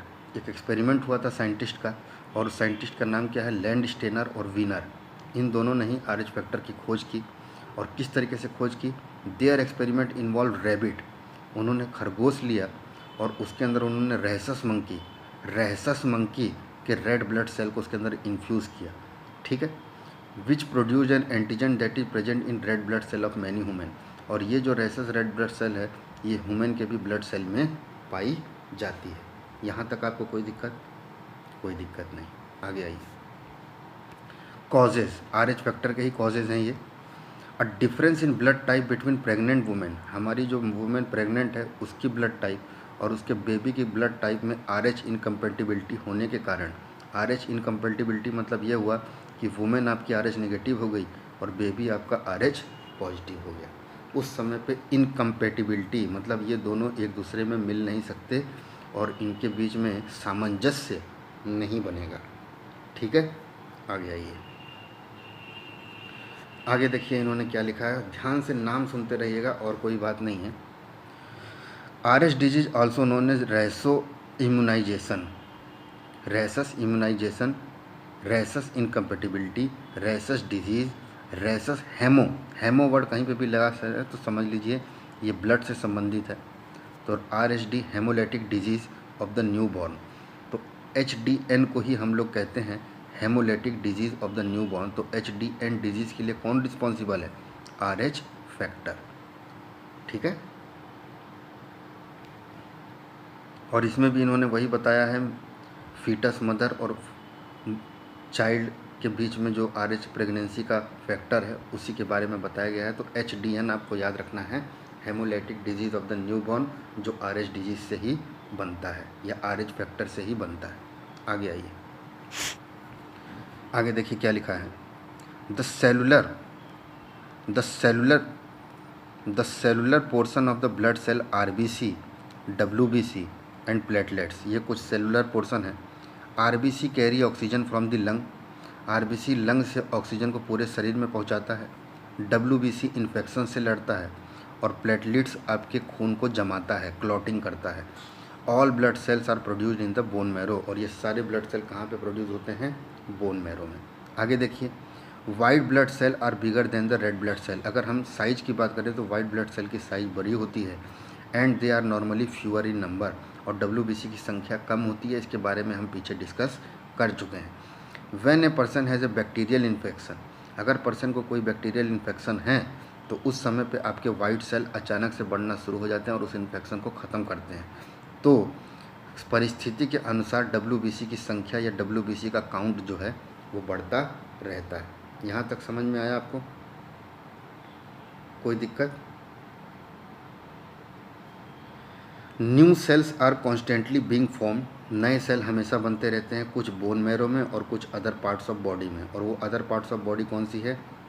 Spleen, thymus और लिम्फ नोड। और ये आपके लिम्फेटिक सिस्टम से संबंधित हैं। और लिम्फेटिक सिस्टम आपके किस काम में आता है? इम्यूनाइजेशन के काम में आता है या इम्यून करने के काम में आता है। तो स्प्लीन, थाइमस और लिम्फ नोड में भी आपके ब्लड सेल का निर्माण होता है और बोन मैरो में भी। Blood contains fewer WBC than red blood cell. और हमारे शरीर में आरबीसी की संख्या डब्ल्यूबीसी की संख्या से ज़्यादा होती है, लेकिन इन्फेक्शन जब होता है तो ये डब्ल्यूबीसी के काउंट अपने आप बढ़ना शुरू हो जाते हैं। यहाँ तक आपको कोई दिक्कत नहीं। आगे आइए। तो आपने ब्लड के पूरे टाइप पढ़ लिए। अब आते हैं हम लोग रेस्पिरेशन पे। तो रेस्पिरेशन पे पहुँचने से पहले या श्वास पे पहुँचने से पहले आप इतना समझिए कि हमने जब फोटोसिंथेसिस पढ़ा था तो उसके अंदर हमने ये देखा था कि कार्बन डाइऑक्साइड और वाटर की मदद से और सनलाइट उसके ऊपर एनर्जी लगती है तो आपका ग्लूकोज और ऑक्सीजन निकलता है। ठीक है, ये ग्लूकोज और ऑक्सीजन जो है, इसमें ग्लूकोज जो है ये कार्बोहाइड्रेट है और इसी कार्बोहाइड्रेट के ब्रेक डाउन से जो एनर्जी निकलती है उसी का इस्तेमाल हम लोग अपने रेस्पिरेशन में करते हैं। तो देखिए इन्होंने क्या लिखा है, पहले तो इसको समझिए। जो फोटोसिंथेसिस से आपको ग्लूकोज मिला वो गया कहाँ? साइटोप्लाज्म में। साइटोप्लाज्म कहाँ होता है? सेल के अंदर जो लिक्विड पार्ट है उसको साइटोप्लाज्म कहते हैं। तो ग्लूकोज हमारे सेल में गया साइटोप्लाज्म में और वहाँ पे ये ब्रेक डाउन होकर किस में बदल गया? पाइरूवेट। पाइरूवेट आपको याद रखना है 6 कार्बन एटम से 3 कार्बन मॉलिक्यूल। और एनर्जी कौन सी फॉर्म में निकलती है? एटीपी के फॉर्म में निकलती है। तो सबसे पहला स्टेप आपका रेस्पिरेशन में ये होगा कि ग्लूकोज आपका किस में बदलेगा? पाइरूवेट में। अब पाइरूवेट जब बना तो पाइरूवेट के पास अगर ऑक्सीजन होगा, इस पाइरूवेट के बाद अगर ऑक्सीजन आगे होगा तो हम इसे क्या बोलेंगे? एरोबिक। एरोबिक मतलब होता है जिसके अंदर ऑक्सीजन प्रेजेंट हो। और अगर इस पाइरूवेट के पास ऑक्सीजन नहीं हुआ तो इसे हम क्या बोलेंगे? एनेरोबिक। एनेरोबिक मतलब कि ऑक्सीजन नहीं है। ठीक है, तो आपने ये देखा कि ग्लूकोज सबसे पहले आपका पाइरूवेट में बदला और जब हमारे पास ऑक्सीजन हमारे शरीर में मौजूद नहीं होगा या हमारी मांसपेशियों में मौजूद नहीं होगा तब उस समय पे ये पाइरूवेट क्या बनाएगा? लैक्टिक एसिड और एनर्जी। ठीक है, अगर हमारे शरीर में ऑक्सीजन मौजूद हुआ तो ये कहाँ पे काम करेगा? माइटोकॉन्ड्रिया में। और माइटोकॉन्ड्रिया में काम करेगा और वहाँ पे ये क्या बनाएगा? कार्बन डाइऑक्साइड, वाटर और एनर्जी। समझ गए? तो आपने ये देखा कि आदमी के शरीर की बात करें तो अगर ऑक्सीजन मौजूद नहीं है तो हमारी मांसपेशियों में अगर ऑक्सीजन मौजूद नहीं है तो ये पाइरूवेट जो है ये किस में चेंज हो जाएगा? लैक्टिक एनर्जी और लैक्टिक एसिड और एनर्जी में। और अगर ऑक्सीजन प्रेजेंट होगा तो कार्बन डाइऑक्साइड, वाटर और एनर्जी में। तो जो ऑक्सीजन प्रेजेंट होता है उस समय पे वो प्रोसेस कहाँ पे होता है? माइटोकॉन्ड्रिया में। माइटोकॉन्ड्रिया क्या है ये आप पीछे पढ़ चुके हैं। ठीक है, और अगर हम दूसरे माइक्रो ऑर्गेनिज्म की बात करें तो पाइरूवेट में ऑक्सीजन अगर मौजूद नहीं है तो क्या होता है? फर्मेंटेशन। फर्मेंटेशन मतलब होता है ऐसा प्रोसेस जिसके अंदर ऑक्सीजन प्रेजेंट ना हो। तो फर्मेंटेशन ऑफ ईस्ट आप पढ़ते हो, उसमें पाइरूवेट जो है किस में बदल जाता है? इथेनॉल, कार्बन डाइऑक्साइड और एनर्जी में। समझ गए? ये 3 नाम आपको याद रखने हैं। इथेनॉल ईस्ट से निकलता है, लैक्टिक एसिड आपके मसल सेल्स में और कार्बन डाइऑक्साइड, वाटर और एनर्जी माइटोकॉन्ड्रिया में। यहाँ तक आपको कोई दिक्कत नहीं। तो हम क्या बोल सकते हैं रेस्पिरेशन को? रेस्पिरेशन 2 प्रकार की होती है, एरोबिक, एनारोबिक। एरोबिक वो होता है जो ऑक्सीजन के प्रेजेंट में हो, ये माइटोकॉन्ड्रिया में होता है। इसके एंड प्रोडक्ट कार्बन डाइऑक्साइड और वाटर होते हैं। इसमें बहुत ढेर सारी एनर्जी रिलीज़ होती है, higher amount of energy is released. और अगर इक्वेशन की बात करें तो ग्लूकोज पाइरूवेट में बदला और पाइरूवेट CO2 + H2O + एनर्जी। अब आते हैं हम एनारोबिक पे। तो एनारोबिक वो होता है जब ऑक्सीजन प्रेजेंट ना हो, ये साइटोप्लाज्म में ही होता है, इसमें माइटोकॉन्ड्रिया नहीं होता। और इसके एंड प्रोडक्ट अल्कोहल या लैक्टिक एसिड। लैक्टिक एसिड हो गया आपका और इथेनॉल हो गया आपका अल्कोहल। ठीक है, इसके अंदर इतनी एनर्जी रिलीज नहीं होती जितनी एनर्जी एरोबिक में रिलीज़ होती है। नीचे इन्होंने इक्वेशन बताई है। ग्लूकोज पाइरूवेट में बदला और पाइरूवेट के बाद इथेनॉल H2O + एनर्जी। और मसल सेल में ग्लूकोज पाइरूवेट में बदला और फिर लैक्टिक एसिड + एनर्जी। यहाँ तक आपको कोई दिक्कत नहीं। आगे आइए। आगे इन्होंने बोला है, ध्यान से समझिएगा ये चीज़ें।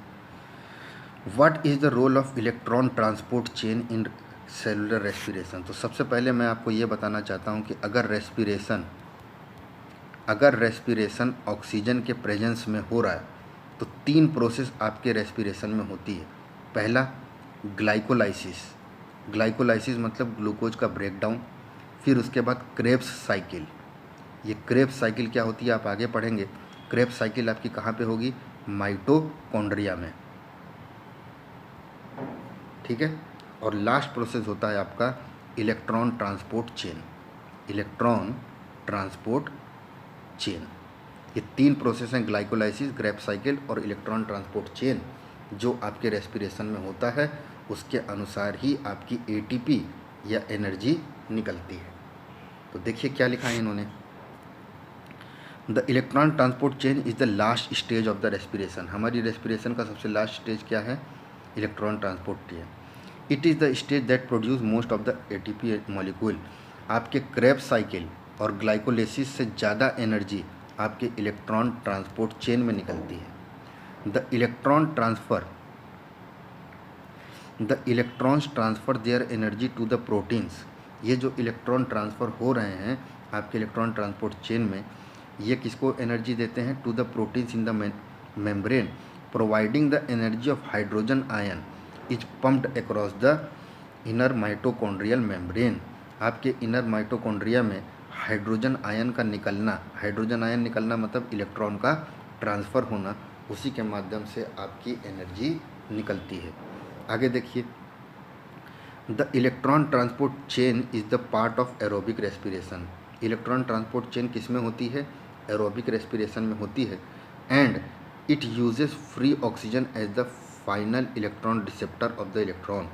आपके इलेक्ट्रॉन ट्रांसपोर्ट चेन में जो ऑक्सीजन है, फ्री ऑक्सीजन, वही फाइनल इलेक्ट्रॉन एक्सेप्टर होता है, that removed from the intermediate compound in glucose catabolism. जब ग्लूकोज आपका टूटा था, कैटाबॉलिज्म में आपको बता चुका हूँ, जब ग्लूकोज आपका टूटा तो उससे जो ऑक्सीजन निकली, वही ऑक्सीजन जो है वो इलेक्ट्रॉन एक्सेप्टर का काम करती है। कहाँ पे? इलेक्ट्रॉन ट्रांसपोर्ट चेन में। आगे आइए, आगे इन्होंने लिखा है जो आपकी क्रेब्स साइकिल है उसी को हम लोग TCA साइकिल भी कहते हैं और सिट्रिक एसिड साइकिल भी कहते हैं, ठीक है। ये तीनों नाम एक ही हैं, Krebs cycle, citric acid cycle और TCA। और ये आपका होता कहाँ पे है? आपको मालूम है ये चीज़ आपकी कहाँ पे होती है? माइटोकॉन्ड्रिया में। अब देखिए क्या लिखा है, the citric acid cycle known as Krebs cycle is a series of chemical reaction used by aerobic organism. ये भी आपका कहाँ पे होता है? एरोबिक में होता है, इसका मतलब ऑक्सीजन के प्रेजेंस में। To release the stored energy, और इसका मेन काम क्या है? ये एनर्जी को, जो स्टोर्ड एनर्जी है उसे रिलीज़ करता है। और ये एनर्जी रिलीज़ कौन से माध्यम से होती है? Oxidation of acetyl CoA. Oxidation of acetyl CoA, ये क्या है ये आप आगे पढ़ेंगे। अभी के लिए बस इतना समझिए कि एक एसिटाइल कोए बनता है, उसके ऑक्सीडेशन मतलब उसके अंदर ऑक्सीजन लगने से, और ये एसिटाइल कोए आपका कहाँ से निकला है? कार्बोहाइड्रेट, फैट और प्रोटीन से ही आपको एसिटाइल कोए निकला है जब उसका ऑक्सीडेशन हुआ। तो क्रेब्स साइकिल का मेन मकसद यही है कि it release the stored energy through the oxidation of acetyl CoA, ठीक है। आगे देखिए, आगे आपसे ये पूछ रहा है कि इनपुट और आउटपुट आपके सिट्रिक एसिड साइकिल या क्रेब्स साइकिल में क्या होते हैं। क्रेब्स साइकिल में आप क्या इनपुट डालेंगे और क्या आउटपुट निकलेगा? तो देखिए, इनपुट में हमें मालूम है कि पहला स्टेज वो था जब ग्लूकोज आपका किस में बदलता है? पाइरूवेट में। तो ये पाइरूवेट हो गया। NAD आपकी एनर्जी देती है, ADP भी आपकी एनर्जी देती है, और पाई आपका फॉस्फेट ग्रुप है, ठीक है। तो आपको इतना समझना है कि सिट्रिक एसिड साइकिल में इनपुट आपका पाइरूवेट, NAD, ADP और PI है। ये क्या है सब आपका आगे आएगा। और आउटपुट में आपको क्या निकलता है? CO2, NADH और ATP। याद रखिएगा, NADH और ATP आपके एनर्जी कैरियर है या एनर्जी देते हैं। और अगर इनपुट की बात करें हम किसके? ऑक्सीडेटिव फॉस्फोराइलेशन मतलब इलेक्ट्रॉन ट्रांसपोर्ट चेन की बात करें तो वहाँ पे आपका इनपुट क्या होगा? ऑक्सीजन, जो हमने अभी पीछे पढ़ा कि they are the final electron acceptor. तो इलेक्ट्रॉन एक्सेप्टर है तो इसका मतलब इलेक्ट्रॉन ट्रांसपोर्ट चेन जो है आपकी, उसके अंदर इनपुट आपका क्या हो गया? OT ऑक्सीजन, NADH और ADP-PI, और इससे आपका क्या बन गया, वाटर, ऑक्सीजन का वाटर हो गया, और NAD+ और ATP। समझ गए? कोई दिक्कत? आपको बस इनपुट समझना है। यहाँ पे ऑक्सीजन इनपुट होता है इलेक्ट्रॉन ट्रांसपोर्ट चेन में, और यहाँ पे पाइरूवेट, ठीक है। और ऑक्सीडेशन ऑफ एसिटाइल CoA होगा कहाँ पे, derive from the carbohydrate, fats and proteins. यहाँ तक आपको कोई दिक्कत? कोई दिक्कत नहीं। आगे आइए। एरोबिक रेस्पिरेशन के 3 मेन पार्ट होते हैं, ग्लाइकोलाइसिस, सिट्रिक एसिड साइकिल और इलेक्ट्रॉन ट्रांसपोर्ट चेन, जो मैंने आपको बता दी। आगे देखिए, aerobic respiration occur in 3 stage.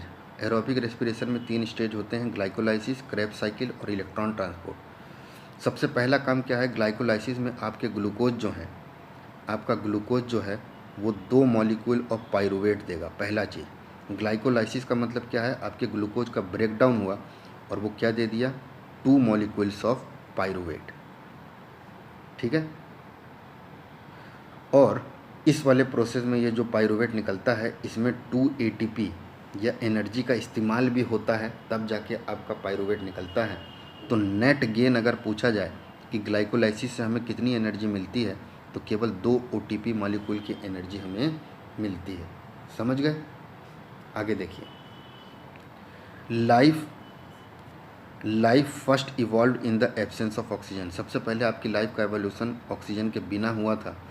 And glycolysis, और जो ग्लाइकोलाइसिस है उसके अंदर भी आपको ऑक्सीजन की ज़रूरत नहीं पड़ती। ग्लाइकोलाइसिस मतलब ग्लूकोज का पाइरूवेट में टूटना। आगे देखिए, आगे इन्होंने बोला है where is oxygen used in aerobic respiration. आपके एरोबिक रेस्पिरेशन में ऑक्सीजन कहाँ यूज होता है, तो आपको मालूम है oxygen is the final electron acceptor at the end of electron transport chain. सबसे लास्ट में ही आपका ऑक्सीजन इस्तेमाल होता है। In the absence of oxygen, अगर ये ऑक्सीजन मौजूद नहीं होगी इलेक्ट्रॉन ट्रांसपोर्ट चेन में, तो आपके बहुत कम ATP निकलेंगे, लेकिन अगर ऑक्सीजन प्रेजेंट होगी तो आपके बहुत ज़्यादा ATP निकलेंगे। इसीलिए बोला जाता है कि एरोबिक रेस्पिरेशन में एनर्जी ज़्यादा निकलती है और एनारोबिक रेस्पिरेशन में एनर्जी कम निकलती है। यहाँ तक आपको कोई दिक्कत? कोई दिक्कत नहीं। आगे आइए। आगे देखिए, इन्होंने फिर बताया है, आपने ग्लूकोज लिया, ग्लूकोज का ग्लाइकोलाइसिस हुआ और ग्लाइकोलाइसिस में 2 ATP मॉलिक्यूल का आपने यूज़ भी किया। तो जब ग्लाइकोलाइसिस हुआ तो ग्लूकोज किस में बदल गया, पाइरूवेट में। अब ये जो पाइरूवेट है, अगर इसमें ऑक्सीजन प्रेजेंट है, अगर इसमें ऑक्सीजन प्रेजेंट है तो आपकी क्रेब्स साइकिल चलना शुरू हो जाएगी, और क्रेब्स साइकिल के बाद आपका इलेक्ट्रॉन ट्रांसपोर्ट चेन चलेगा, जिससे आपके 36 ATP निकलेंगे। तो आपको इतना समझना है कि एरोबिक रेस्पिरेशन में कितनी एनर्जी निकलती है, 36। लेकिन जब पाइरूवेट बिना ऑक्सीजन के काम करे तो आपका क्या होगा, फर्मेंटेशन। और फर्मेंटेशन अगर होगा बिना ऑक्सीजन के तो आपकी 2 चीज़ निकलेगी, या तो लैक्टिक एसिड या तो इथेनॉल। यहाँ तक आपको कोई दिक्कत? कोई दिक्कत नहीं। आगे आइए। आगे फिर इन्होंने बताया है वही चीज़, सेलुलर रेस्पिरेशन 3 जगह पे होती है। ग्लाइकोलाइसिस आपका साइटोप्लाज्म में हुआ, क्रेब्स साइकिल आपका माइटोकॉन्ड्रिया में हुआ, और इलेक्ट्रॉन ट्रांसपोर्ट चेन भी आपका माइटोकॉन्ड्रिया में हुआ। और ये एक प्रोसेस है जो एक के बाद एक होता है। बाकी आपको इसमें और कुछ पढ़ने की ज़रूरत नहीं है, ठीक है। आगे आइए। अब आता है कि क्रेब्स साइकिल और ग्लाइकोलाइसिस में अंतर क्या है। तो सबसे पहले देखिए,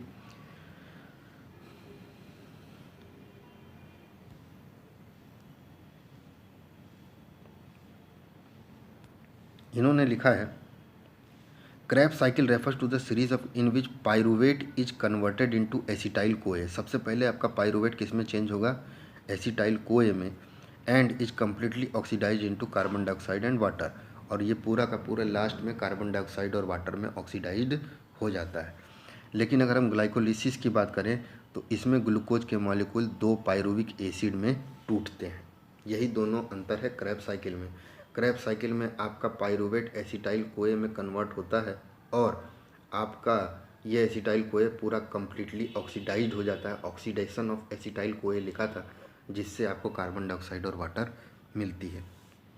दूसरा, ये सेलुलर रिस्पिरेशन का सेकंड स्टेप है, ये फर्स्ट स्टेप है। ये माइटोकॉन्ड्रिया में होता है, ये साइटोप्लाज्म में होता है, ठीक है। आगे ये इसके लिए एरोबिक रेस्पिरेशन मतलब ऑक्सीजन होना बहुत ज़रूरी है, क्योंकि आपका ऑक्सीडेशन एसिटाइल कोए का ही हो रहा है। और यहाँ पे ग्लाइकोलाइसिस में एरोबिक और एनारोबिक दोनों में ही ग्लाइकोलाइसिस हो सकता है, ठीक है। आगे आइए, आगे इन्होंने लिखा है it involve the complete oxidation of pyruvate into carbon dioxide and water. यहाँ पे आपका पायरुवेट जो है वो पूरी तरीके से कार्बन डाइऑक्साइड और वाटर में चेंज हो जाता है, और यहाँ पे ग्लूकोज जो है वो 2 मॉलिक्यूल ऑफ पायरुवेट में चेंज होता है। क्रेब्स साइकिल जो है वो एक साइक्लिक प्रोसेस है और ग्लाइकोलाइसिस एक लीनियर प्रोसेस है।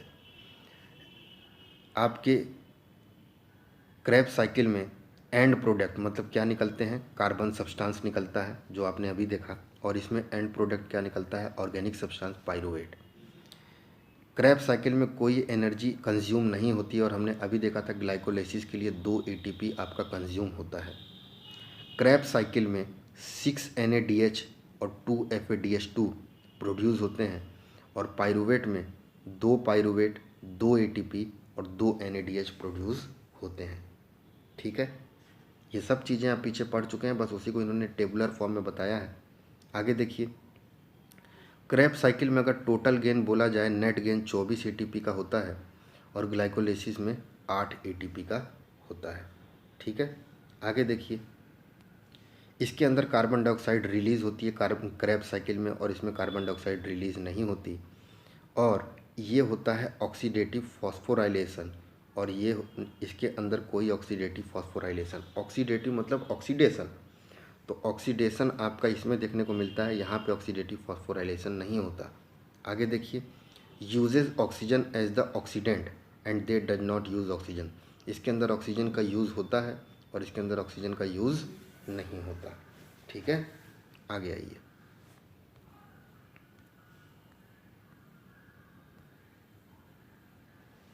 फिर से वही चीज़ बताई है मैंने, पीछे आपको बता दिया है, एक बार हम इसे देख लेते हैं फिर से। ग्लाइकोलाइसिस साइटोप्लाज्म में होता है, लीनियर होता है, एरोबिक एनारोबिक दोनों तरीके से हो सकता है। 2 ATP ये कंज्यूम करता है और 2 NADH ये निकालता है। 2 ATP नेट गेन होता है एक ग्लूकोज मॉलिक्यूल से, और इसके अंदर आपका ग्लूकोज का ऑक्सीडेशन होता है पार्टली टू प्रोड्यूस पायरुवेट, इसके अंदर CO2 प्रोड्यूस नहीं होता, और all enzymes catalysing glycolytic reaction are dissolved in cytosol. जितने भी एंजाइम इस ग्लाइकोलाइसिस को कर रहे थे वो सारे के सारे आपके साइटोप्लाज्म में डिजॉल्व हो जाएंगे। क्रेब्स साइकिल की बात करें तो ये माइटोकॉन्ड्रिया में होता है, साइक्लिक होता है, एरोबिकी होता है, कोई भी ATP मॉलिक्यूल कंज्यूम नहीं करता, और अगर बोला जाए तो एसिटाइल को एक के 2 मॉलिक्यूल अगर आप लेंगे तो उससे आपको 6 NADH और 2 FADH2 मिलता है। ये NADH क्या है ये हम आपको आगे बताएंगे।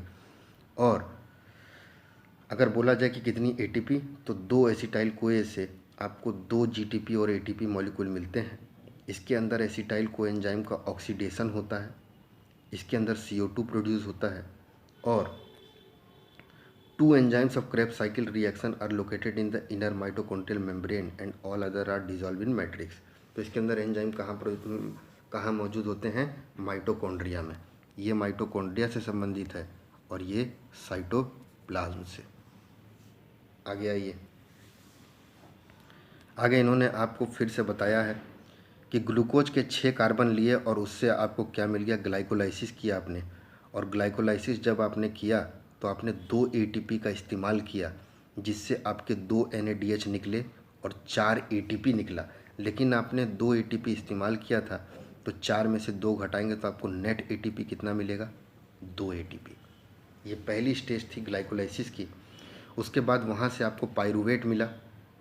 अब देखिए, पायरुवेट ने क्रेब्स साइकिल की, और क्रेब्स साइकिल में देखिए आपके NADH, FADH2, ATP, CO2 आपका निकलता है, इसके अंदर ATP निकलता है और NADH और FADH2 निकलता है। यहाँ तक कोई दिक्कत।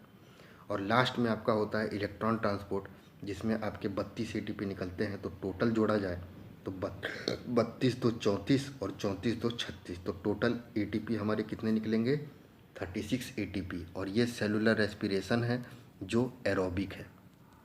ये एरोबिक रेस्पिरेशन की हम बात कर रहे हैं, जिसके अंदर ये तीनों चीज़ें होती हैं। आगे आइए। अगर मैं सेलुलर रेस्पिरेशन की बात करूं तो उसके अंदर आपने देखा कि आपके ग्लूकोज के अंदर ऑक्सीजन है और उससे आपको CO2 और H2O मिलता है। ये सेलुलर रेस्पिरेशन होती है। और सेलुलर रेस्पिरेशन में ऑक्सीजन एक रिएक्टेंट की तरह काम करता है। सेलुलर रेस्पिरेशन के 3 प्रोसेस होती है, ग्लाइकोलाइसिस, क्रेब्स साइकिल और इलेक्ट्रॉन ट्रांसपोर्ट चेन। यहाँ तक कोई दिक्कत? ऑक्सीजन की प्रेजेंस में हो रहा है, इसीलिए ये एरोबिक रेस्पिरेशन है। आगे आइए। आगे इन्होंने बताया है, दोनों इक्वेशन को आप बड़े ध्यान से देखिए। जब फोटोसिंथेसिस होता है, जो प्लांट करता है, तो ये एटमॉस्फेयर से कार्बन डाइऑक्साइड और वाटर लेता है और सनलाइट की प्रेजेंस में ये ग्लूकोज और ऑक्सीजन बनाता है। लेकिन जब हम सेलुलर रेस्पिरेशन की अपने शरीर में बात करें तो ग्लूकोज का ब्रेकडाउन होता है और ब्रेकडाउन होकर ये फिर क्या बनाता है, CO2 और H2O। इसके साथ एनर्जी भी रिलीज़ करता है और यही एनर्जी हमारे सेल के अंदर आती है और हम लोग रेस्पिरेशन करते हैं। कोई दिक्कत आपको? कोई दिक्कत नहीं। आगे आइए। फिर से इन्होंने वही चीज़ बताई है जो मैंने आपको बताया यहाँ पे, इसे भी आप बड़े ध्यान से समझ लीजिए। इन्होंने बोला कि जब ग्लाइकोलाइसिस की प्रोसेस होती है तो आपका ग्लूकोज सबसे पहले पाइरुवेट में चेंज होगा और ADP आपका ATP में चेंज होगा। हमेशा आपका ADP जो है वो ATP में चेंज होता है और आपका NAD जो है, NAD+ वो NADH में चेंज होता है। तो हमें मालूम है कि अगर Na+ लिखा गया है और Na लिखा गया है तो Na+ जो है इसके इलेक्ट्रॉन क्या हैं, कम है, और Na के इलेक्ट्रॉन ज़्यादा हैं, क्योंकि इनके ऊपर पॉजिटिव चार्ज लगा है तो इसने इलेक्ट्रॉन डोनेट कर दिया। समझ गए? तो आपने ये देखा कि Na+ आपके Na में चेंज हो रहा है, उसी तरीके से आपका NAD+ NADH में चेंज हो रहा है। अब यहाँ पे एक लाइन लिखिए, उसे बड़े ध्यान से समझिए। ग्लाइकोलाइसिस जब होता है तो उससे NADH और ATP बनता है, NADH और ATP बनता है। अगर जब ग्लाइकोलाइसिस हो रहा है और उस समय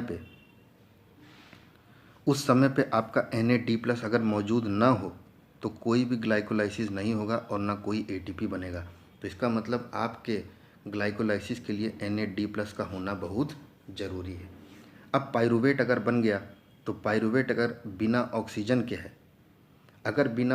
के है, तो जो आपका NADH बना था वो फिर से NAD+ में चेंज हो जाएगा और लैक्टेट बनेगा। NADH जो है वो अपना एक इलेक्ट्रॉन जब लूज़ कर देगा तो वो क्या बना देगा, लैक्टेट। उसी तरीके से जब दूसरी जगह पे अपने शरीर की बात करें अल्कोहलिक फर्मेंटेशन में, तो वहाँ पे आपका NADH फिर से इलेक्ट्रॉन लूज़ करेगा और इथेनॉल बना देगा। ठीक है? और आपका NADH किस में चेंज हो गया, NAD+ में, जब उसने इलेक्ट्रॉन लूज़ किया। NAD+ that is made goes back to the glycolysis going. ये NAD+ जब तक निकलता रहेगा तब तक आपका ग्लाइकोलाइसिस चलता रहेगा। जब हम ऑक्सीजन के प्रेजेंस की बात करें तो पाइरुवेट में ऑक्सीजन प्रेजेंट हुआ और उससे क्या बना, एसिटाइल कोए, और एसिटाइल कोए का ऑक्सीडेशन हुआ तो क्रेब्स साइकिल चली, और क्रेब्स साइकिल में जब तक NAD+ निकलता रहेगा तब तक आपका क्रेब्स साइकिल चलता रहेगा। और यही 3 चीज़ थी जो आपने अच्छे से समझ ली। ठीक है? आगे आइए। आगे आता है कि एरोबिक और एनारोबिक में डिफरेंस क्या है। तो आप देख रहे हैं एरोबिक में 38 ATP निकलता है, इसमें केवल 2 ATP। Aerobic respiration eukaryotic cell में होती है और एनारोबिक रेस्पिरेशन प्रोकैरियोटिक या यूकैरियोटिक की मसल सेल्स में। ये सब चीज़ें आप पीछे पढ़ चुके हैं। ठीक है? दूसरा, ग्लाइकोलाइसिस अगर इसमें होगा तो 2 ATP, 2 NADH और 2 पाइरुवेट निकलेंगे, लेकिन एनारोबिक होगा तो 2 ATP, 2 इथेनॉल, 2 CO2 या 2 लैक्टेट निकलता है। एरोबिक जो है वो साइटोसोल और माइटोकॉन्ड्रिया, साइटोप्लाज्म और माइटोकॉन्ड्रिया दोनों में होता है, लेकिन एनारोबिक केवल साइटोप्लाज्म में होता है। एरोबिक के लिए आपको ऑक्सीजन इलेक्ट्रॉन एक्सेप्टर के रूप में चाहिए और यहाँ पे आपको ऑक्सीजन नहीं चाहिए। और एक चीज़ और जो दोनों में कॉमन है, दोनों में क्या कॉमन है कि दोनों को ग्लूकोज की ज़रूरत है, जिसमें 2 ATP का इस्तेमाल होता है। ठीक है? ब्रेकडाउन के लिए, और ये जनरेटिंग एनर्जी, और इसी के माध्यम से आपकी एनर्जी जनरेट होती है। यहाँ तक कोई दिक्कत? कोई दिक्कत नहीं। आगे आइए। आगे इन्होंने लिखा है कि रेस्पिरेशन के अलग अलग प्रकार तो मैंने आपको बता दिया। ग्लूकोज प्लस ऑक्सीजन से कार्बन डाइऑक्साइड और वाटर मिला तो एरोबिक, ग्लूकोज से लैक्टिक एसिड बिना ऑक्सीजन के बना तो ये आ गया। और प्लांट और माइक्रो ऑर्गेनिज्म मतलब ईस्ट में आपका ग्लूकोज किस में बदल गया, इथेनॉल और कार्बन डाइऑक्साइड में। All these actions release energy, इन सारी एक्शनों में आपकी एनर्जी रिलीज होती है। आगे देखिए, फिर इन्होंने वही चीज़ बताई है, टाइप्स ऑफ रेस्पिरेशन। अगर एरोबिक रेस्पिरेशन की बात करें तो ऑक्सीजन के प्रेजेंट में CO2 H2O और 36 ATP निकलेगा। और अगर एनारोबिक में बात करें तो C6H12 आपके इथेनॉल CO2 और ATP में बदलेगा, जिसमें केवल 2 ATP निकल रहा है। और लैक्टेट की बात करें तो वहाँ पे भी आपका 2 ATP निकल रहा है। ये भी बहुत इंपॉर्टेंट था जो आपने समझ लिया। यहाँ तक आपको कोई दिक्कत? कोई दिक्कत नहीं। आगे आइए।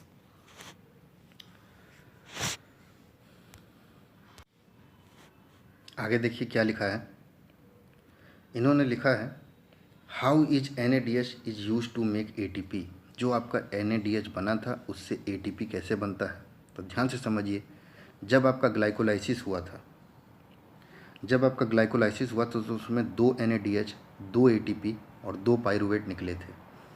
ये NADH और FADH2 जो हैं ये इलेक्ट्रॉन देने का काम करते हैं। आपको मालूम है कि NADH जब एक इलेक्ट्रॉन लूज़ करेगा तो NAD+ बनेगा, ठीक है।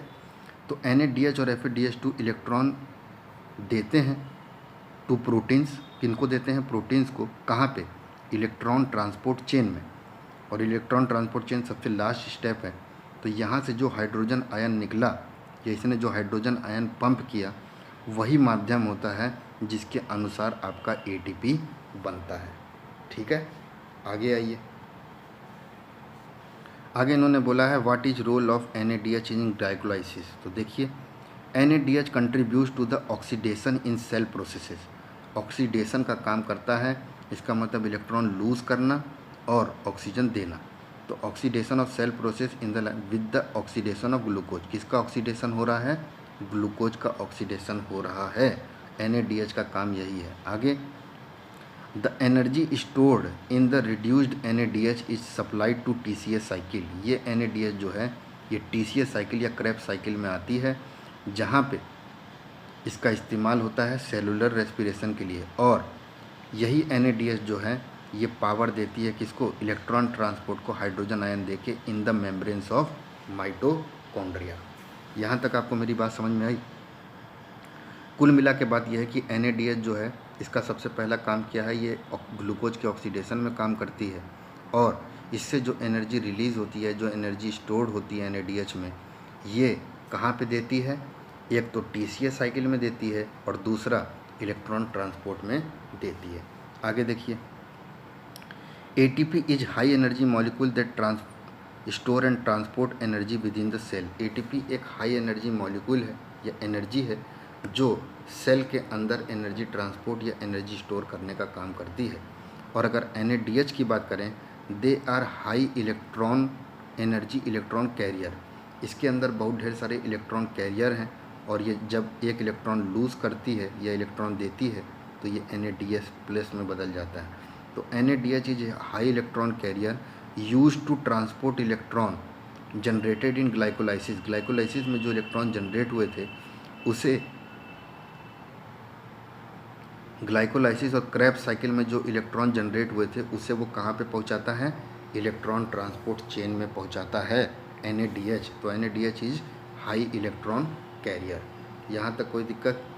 कोई दिक्कत नहीं। आगे आइए। ग्लाइकोलाइसिस की बात करें तो ग्लाइकोलाइसिस में ग्लाइको मतलब होता है ग्लूकोज और लाइसिस मतलब होता है ब्रेक डाउन। ग्लाइकोलाइसिस साइटोप्लाज्म में होता है और ग्लाइकोलाइसिस से आपको क्या मिलेगा? 2 पाइरुविक एसिड, 2 ATP और 2 NADH। यहाँ तक कोई दिक्कत? कोई दिक्कत नहीं। आगे आइए। फिर इन्होंने बताया कि अगर ग्लाइकोलाइसिस आप करते हैं तो आपके रिएक्टेंट जो एरो होता है उसके इधर के भाग जो रिएक्ट कर रहे हैं उसे हम रिएक्टेंट कहते हैं। और जब ये रिएक्ट करके कोई चीज़ बनाते हैं तो उसे हम क्या बोलते हैं? प्रोडक्ट। तो आपके प्रोडक्ट में तो 2 पाइरुवेट, NADH और 4 ATP, लेकिन आपको मालूम है इस 4 ATP में 2 ATP यूज़ हो रहे हैं रिएक्टेंट में। तो इसका मतलब आपका नेट गेन कितना हो गया? 2 ATP का।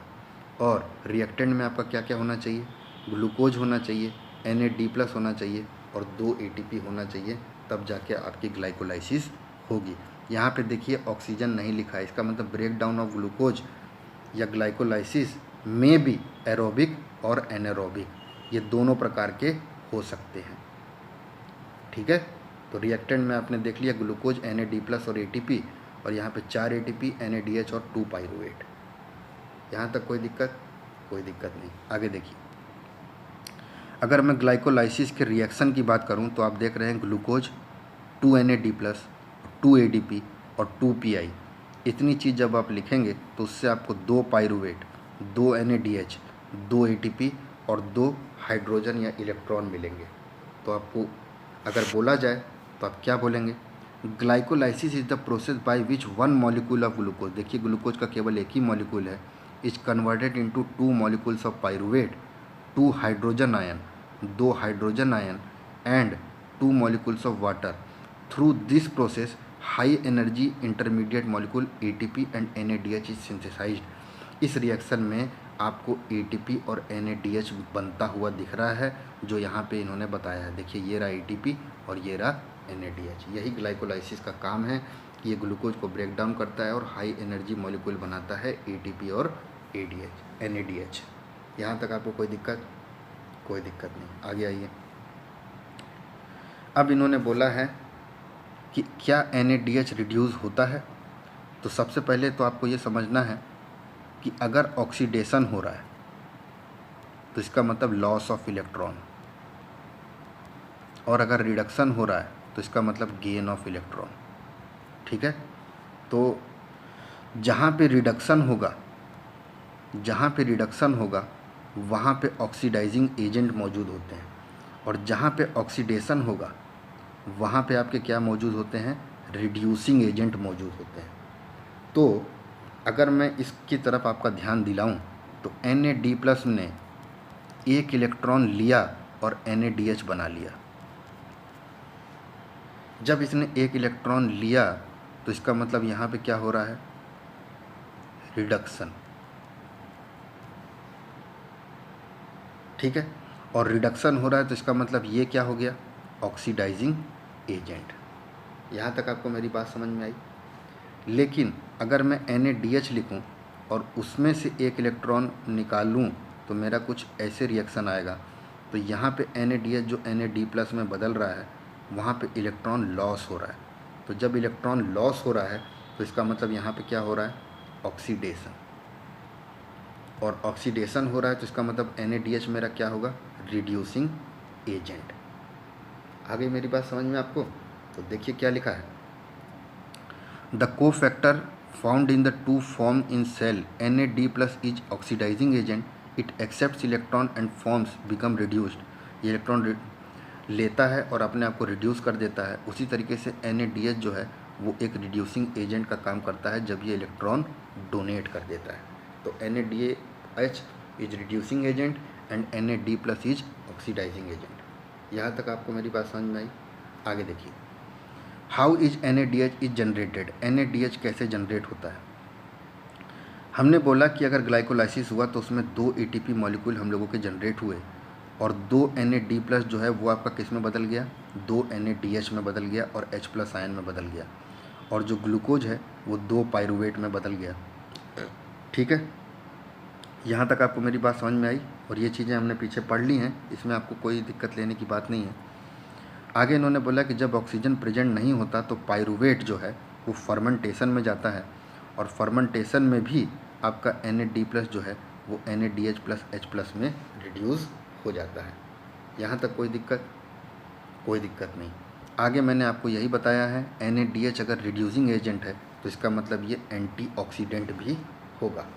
The opposite of oxidation is reduction, और हमें यहाँ पे रिडक्शन देखने को मिल रहा है तो इसका मतलब NADH को हम एंटीऑक्सीडेंट भी कह सकते हैं।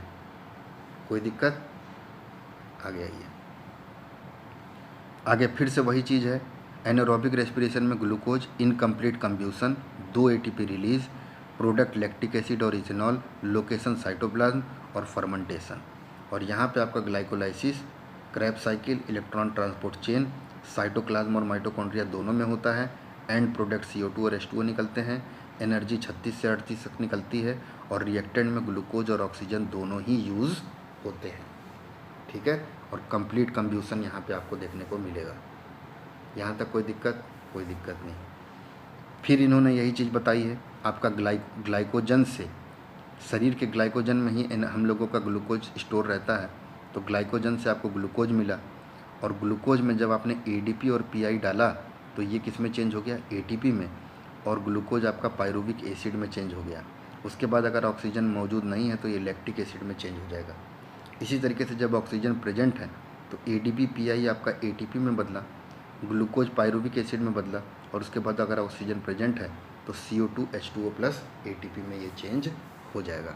यहाँ तक आपको कोई दिक्कत नहीं। आगे आइए, बार बार एक वर्ड लिखा हुआ आ रहा है PI, तो PI को हम लोग इनऑर्गेनिक फॉस्फेट के नाम से जानते हैं, ठीक है। It comprised of 4 oxygen atoms bonded covalently to the phosphorus. आपके फॉस्फोरस के साथ 4 ऑक्सीजन के एटम जब मिलते हैं तो उसी से आपका इनऑर्गेनिक फॉस्फेट बनता है PI, ठीक है। आगे आइए, ADP का काम क्या है, तो ADP का पहले फुल फॉर्म देख लीजिए, एडिनोसिन डाइफॉस्फेट कहते हैं इसे, और it is an important organic compound in metabolism. हमारे शरीर में जो मेटाबॉलिज्म का प्रोसेस होता है उसमें ये बहुत इंपॉर्टेंट कंपोनेंट है, and is essential for the flow of energy. और हमारे सेल में हर जगह एनर्जी जो फ्लो कर रही है वो भी ADP के ही माध्यम से कर रही है। आगे आइए,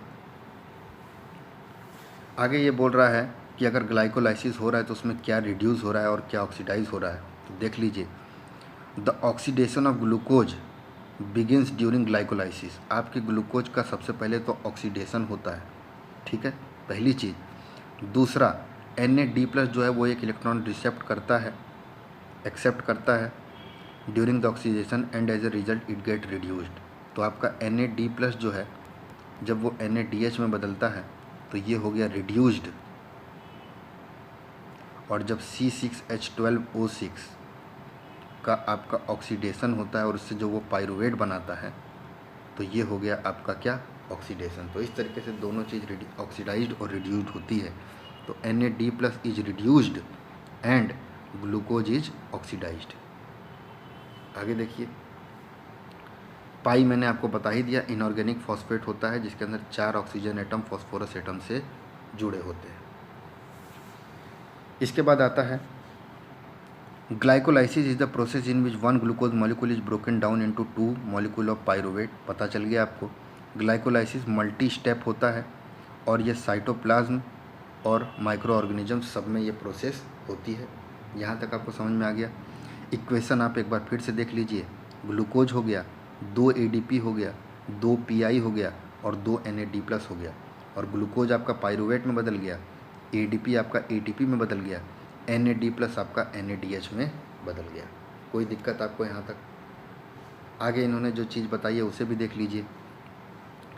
PI आपका फॉस्फेट ग्रुप है, Na+ और NaDH आपके इलेक्ट्रॉन एक्सेप्टर हैं, और ADP आपका एडिनोसिन डाइफॉस्फेट है। यहाँ तक कोई दिक्कत आपको? कोई दिक्कत नहीं। आगे आइए, आगे हमने एसिटाइल CoA पढ़ा था जब क्रेब्स साइकिल पढ़ रहे थे, तो ध्यान से देख लीजिए। Acetyl CoA is the molecule that participate in many biochemical reactions. कई प्रकार के जो प्रोटीन, कार्बोहाइड्रेट और लिपिड का जब मेटाबॉलिज्म होता है तो उनके अंदर एसिटाइल CoA एक इम्पॉर्टेंट मॉलिक्यूल है। It's main function is to deliver the acetyl group. इसका मेन फंक्शन क्या है कि एसिटाइल ग्रुप जो आपके एसिटाइल CoA में मौजूद है वो कहाँ पे देता है, सिट्रिक एसिड साइकिल में, ठीक है। और सिट्रिक एसिड साइकिल में ये एसिटाइल CoA देता है, और इससे होता क्या है, इससे आपका ऑक्सीडेशन होता है। किसका?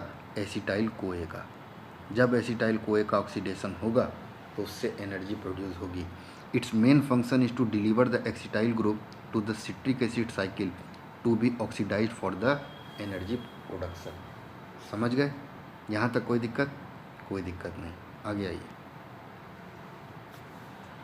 अगर आपसे बोला जाए कि फोटोसिंथेसिस और रेस्पिरेशन में क्या डिफरेंस है, तो आप बोलेंगे फोटोसिंथेसिस जो है वो कार्बन डाइऑक्साइड और वाटर को इस्तेमाल करता है लाइट के प्रेजेंस में और ग्लूकोज बनाता है, लेकिन रेस्पिरेशन क्या करता है, ये ऑक्सीजन और ग्लूकोज का इस्तेमाल करता है और हमारे शरीर में एनर्जी लाता है। समझ गए? कोई दिक्कत आपको यहाँ तक? कोई दिक्कत नहीं। आगे आइए। अब आता है हमारे पास, तो देखिए यहाँ पे क्या लिखा है। अब हम लोग फोटोसिंथेसिस के ऊपर आए हैं और फोटोसिंथेसिस के अंदर समझते हैं क्या क्या हमें जानकारी हासिल करनी है। देखिए यहाँ पे एक लाइन लिखी है, the light reaction of the photosynthesis. आपके फोटोसिंथेसिस में दो प्रकार की रिएक्शन होती है, एक होती है लाइट रिएक्शन और एक होती है डार्क रिएक्शन। तो जो लाइट रिएक्शन होती है, it involve light driven electron, इसके अंदर लाइट एनर्जी का इस्तेमाल होता है, विच अकर इन थाइलाकॉइड मेम्ब्रेन। ये थाइलाकॉइड जो है ये आपका क्लोरोप्लास्ट है सेल का, वहाँ पे आपकी लाइट रिएक्शन होती है फोटोसिंथेसिस की, जिसमें लाइट के माध्यम से इलेक्ट्रॉन और प्रोटॉन का ट्रांसफ़र होता है फोटोसिंथेसिस में। लेकिन जब आप डार्क रिएक्शन की बात करेंगे तो डार्क रिएक्शन में आपके CO2 का फिक्सेशन होता है, किसमें? कार्बोहाइड्रेट में। तो फिक्सेशन ऑफ CO2 जो है ये डार्क रिएक्शन है, और लाइट ड्रिवन रिएक्शन कौन सी हो गई? Light reaction. तो CO2 का फिक्सेशन किस में हो रहा है? कार्बन डाइऑक्साइड में। और डार्क रिएक्शन को एक नाम से और जाना जाता है वो क्या है आपका? Kelvin Benson cycle. Kelvin Benson cycle. Kelvin Benson cycle आपकी डार्क रिएक्शन होती है फोटोसिंथेसिस की, और ये कहाँ पे होती है? स्ट्रोमा में। स्ट्रोमा भी क्लोरोप्लास्ट का ही पार्ट है। तो अगर आप क्लोरोप्लास्ट की तरफ ध्यान देंगे तो उसके अंदर जो सिक्के की तरीके से खड़ा एक स्टैक होगा उसे हम कहते हैं थाइलाकॉइड, और जो इसके अंदर लिक्विड भरा हुआ है इसे हम कहते हैं स्ट्रोमा। और ये दोनों पार्ट किसके हैं? क्लोरोप्लास्ट के। ठीक है, आगे आइए। आगे इन्होंने क्वेश्चन पूछा है कि क्या कोई डार्क रिएक्शन को लाइट की ज़रूरत पड़ती है? तो इन्होंने बोला कि डार्क रिएक्शन जो है उसे लाइट की ज़रूरत नहीं पड़ती। ठीक है, लेकिन हम ये ज़रूर कह सकते हैं कि दोनों लाइट और डार्क रिएक्शन जो है ये डे में हो सकती है। कहने की बात इतनी है कि डार्क रिएक्शन को लाइट की ज़रूरत नहीं होती, ये रात में भी हो सकता है। ठीक है, it only requires light reaction like, इसके अंदर जो डार्क रिएक्शन है इसे लाइट की ज़रूरत नहीं पड़ती। इसको किसकी ज़रूरत पड़ती है? लाइट रिएक्शन से जो आपका ATP और NADPH निकला है, यही एनर्जी का इस्तेमाल करके डार्क रिएक्शन अपने CO2 को कार्बोहाइड्रेट में बदलता है। अगर आप ध्यान दें रिएक्शन पे तो देखिए डार्क रिएक्शन की रिएक्शन में ATP और NADPH में आपका CO2 और H2O मिला और उससे आपका क्या बन गया? ग्लूकोज। समझ गए? ये आपकी डार्क रिएक्शन थी जो आपने यहाँ पे समझ लिया। आगे इन्होंने लिखा है dark reaction make use of the energy molecule. Dark reaction में एनर्जी मॉलिक्यूल का यूज़ होता है। इस रिएक्शन को हम लोग केल्विन बेंसन साइकिल भी कहते हैं। और ये डार्क रिएक्शन कहाँ पे होती है? स्ट्रोमा में। और लाइट रिएक्शन कहाँ पे होती है? थाइलाकॉइड मेम्ब्रेन में। यहाँ तक कोई दिक्कत? कोई दिक्कत नहीं। आगे आइए। आगे इन्होंने लिखा है कि लाइट रिएक्शन को लाइट की ज़रूरत होती है, और इस लाइट से वो क्या बनाता है? ATP और NADPH के ऑर्गेनिक मॉलिक्यूल्स बनाता है, एनर्जी मॉलिक्यूल। अब और ये लाइट रिएक्शन कहाँ पे होती है? इस लाइट रिएक्शन के लिए आपको ग्रीन पिगमेंट की ज़रूरत पड़ती है, क्लोरोफिल की, ताकि वो लाइट को कैप्चर कर सके। अब डार्क रिएक्शन ने क्या किया? उसने इसी ATP और NADPH जो लाइट रिएक्शन से निकला था इसका इस्तेमाल कर लिया और अपनी केल्विन बेंसन साइकिल को स्ट्रोमा में कंप्लीट कर दिया। डार्क रिएक्शन के अंदर कोई लाइट नीडेड नहीं होती। Instead dark reaction use ATP and NADPH to produce energy molecules. Light is needed to produce energy for ATP and NADPH। यही आपकी दो रिएक्शन है जो आप यहाँ पे समझ गए। कोई दिक्कत? आगे आइए। आगे इन्होंने डिफरेंस बताया है तो आप इसे भी ध्यान से देख लीजिए। लाइट रिएक्शन सबसे पहले फर्स्ट फेज़ होता है, डार्क रिएक्शन सेकंड फेज़ होता है, क्योंकि फर्स्ट फेज़ से जो ATP निकलेगा उसी का इस्तेमाल ये करेगा। लाइट फेज़ जो होता है वो ग्रेना में होता है, और ये कहाँ पे होता है? स्ट्रोमा में। ग्रेना को हम लोग थाइलाकॉइड भी कह सकते हैं। लाइट रिएक्शन जो है वो फोटोकेमिकल है, मतलब इसमें लाइट की ज़रूरत होती है। और डार्क रिएक्शन जो है वो बायोकेमिकल है, इसमें लाइट की ज़रूरत नहीं होती, इसमें एटीपी और एनएडीपीएच एनर्जी की ज़रूरत होती है जो बॉडी में बन रही है। आगे इसके अंदर वाटर का फोटोलाइसिस होता है, मतलब वाटर का ब्रेकडाउन होता है, और इसके अंदर वाटर का फोटोलाइसिस नहीं होता। इसके अंदर CO2 की फिक्सेशन नहीं होती और इसके अंदर CO2 की फिक्सेशन होती है। लाइट रिएक्शन में ऑक्सीजन रिलीज़ होता है, डार्क रिएक्शन में CO2 का यूटिलाइजेशन होता है, CO2 को यूज़ करते हैं। लाइट रिएक्शन साइक्लिक और नॉन साइक्लिक फोटोफॉस्फोराइलेशन से संबंधित है, लेकिन डार्क रिएक्शन जो है वो C4 पाथवे या केल्विन साइकिल से संबंधित है। कोई दिक्कत आपको यहाँ तक?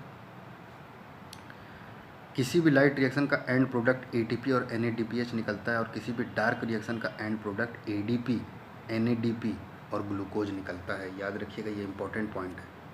ठीक है, आगे आइए। आगे इन्होंने देखिए एक साफ सुथरा बताया है। आपका वाटर है, सनलाइट आई, कहाँ पे आई? क्लोरोफिल पे आई। इसने वाटर को स्प्लिट किया और आपको क्या मिल गया? ऑक्सीजन। कोई दिक्कत? लेकिन जब वाटर स्प्लिट हुआ तो उससे कुछ एनर्जी निकली ATP और NADPH की फॉर्म में, जो केल्विन साइकिल में गई, और यहाँ पे आपका CO2 किस में चेंज हो गया? ग्लूकोज में। ठीक है, यूज़ एनर्जी, और फिर इस केल्विन साइकिल से जो ADP और NADP निकला वो फिर यहाँ चला गया और लाइट रिएक्शन में उसका इस्तेमाल हो गया। आपको मालूम होना चाहिए कि ADP से ही आपका ADPH बना, NADPH बना, ADP से आपका ATP बना, और NADP से आपका NADPH बना। तो जब एनर्जी रिलीज़ हुई तो ATP और NADH में हुई, वो यहाँ पे यूटिलाइज हुई, और CO2 को इसने ग्लूकोज में बदल दिया।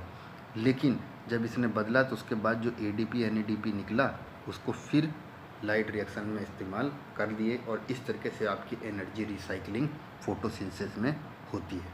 समझ गए? आगे आइए। आगे इन्होंने फिर से वही चीज़ बताई है। अगर लाइट डिपेंडेंट की बात करें तो लाइट एनर्जी का इस्तेमाल किए और आपने H2O को किस में बदल दिया? O2 में, और आपकी एनर्जी क्या रिलीज़ हुई? ATP और NADPH। तो यहाँ पे एनर्जी हार्वेस्ट हो रही है, मतलब एनर्जी बाहर निकल रही है। अब देखिए, लाइट इंडिपेंडेंट मतलब डार्क रिएक्शन।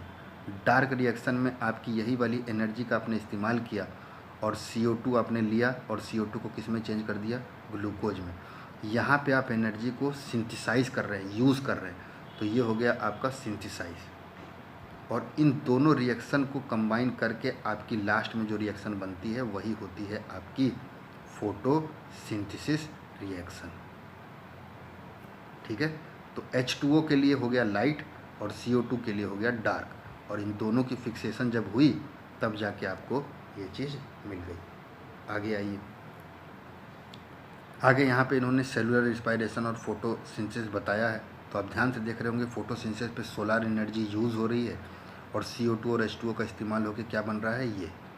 लेकिन हमने अभी रेस्पिरेशन पढ़ा था, उसमें ग्लूकोज का ब्रेकडाउन होता है, तो सेलुलर रेस्पिरेशन होगी और उससे फिर से यही बनेगा CO2 और H2O। लेकिन इसके साथ आपकी एनर्जी और हीट भी रिलीज़ होती है जो हम लोगों के इस्तेमाल में आती है। यही है आपका फोटोसिंथेसिस और रेस्पिरेशन में अंतर। आगे आइए।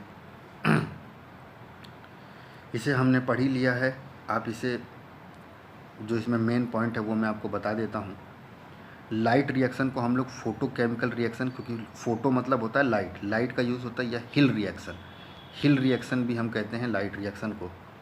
और डार्क रिएक्शन को हम लोग केल्विन साइकिल या बायोसिंथेटिक रिएक्शन कहते हैं, और ये लाइट इंडिपेंडेंट रिएक्शन होती है, इसमें लाइट की ज़रूरत नहीं होती।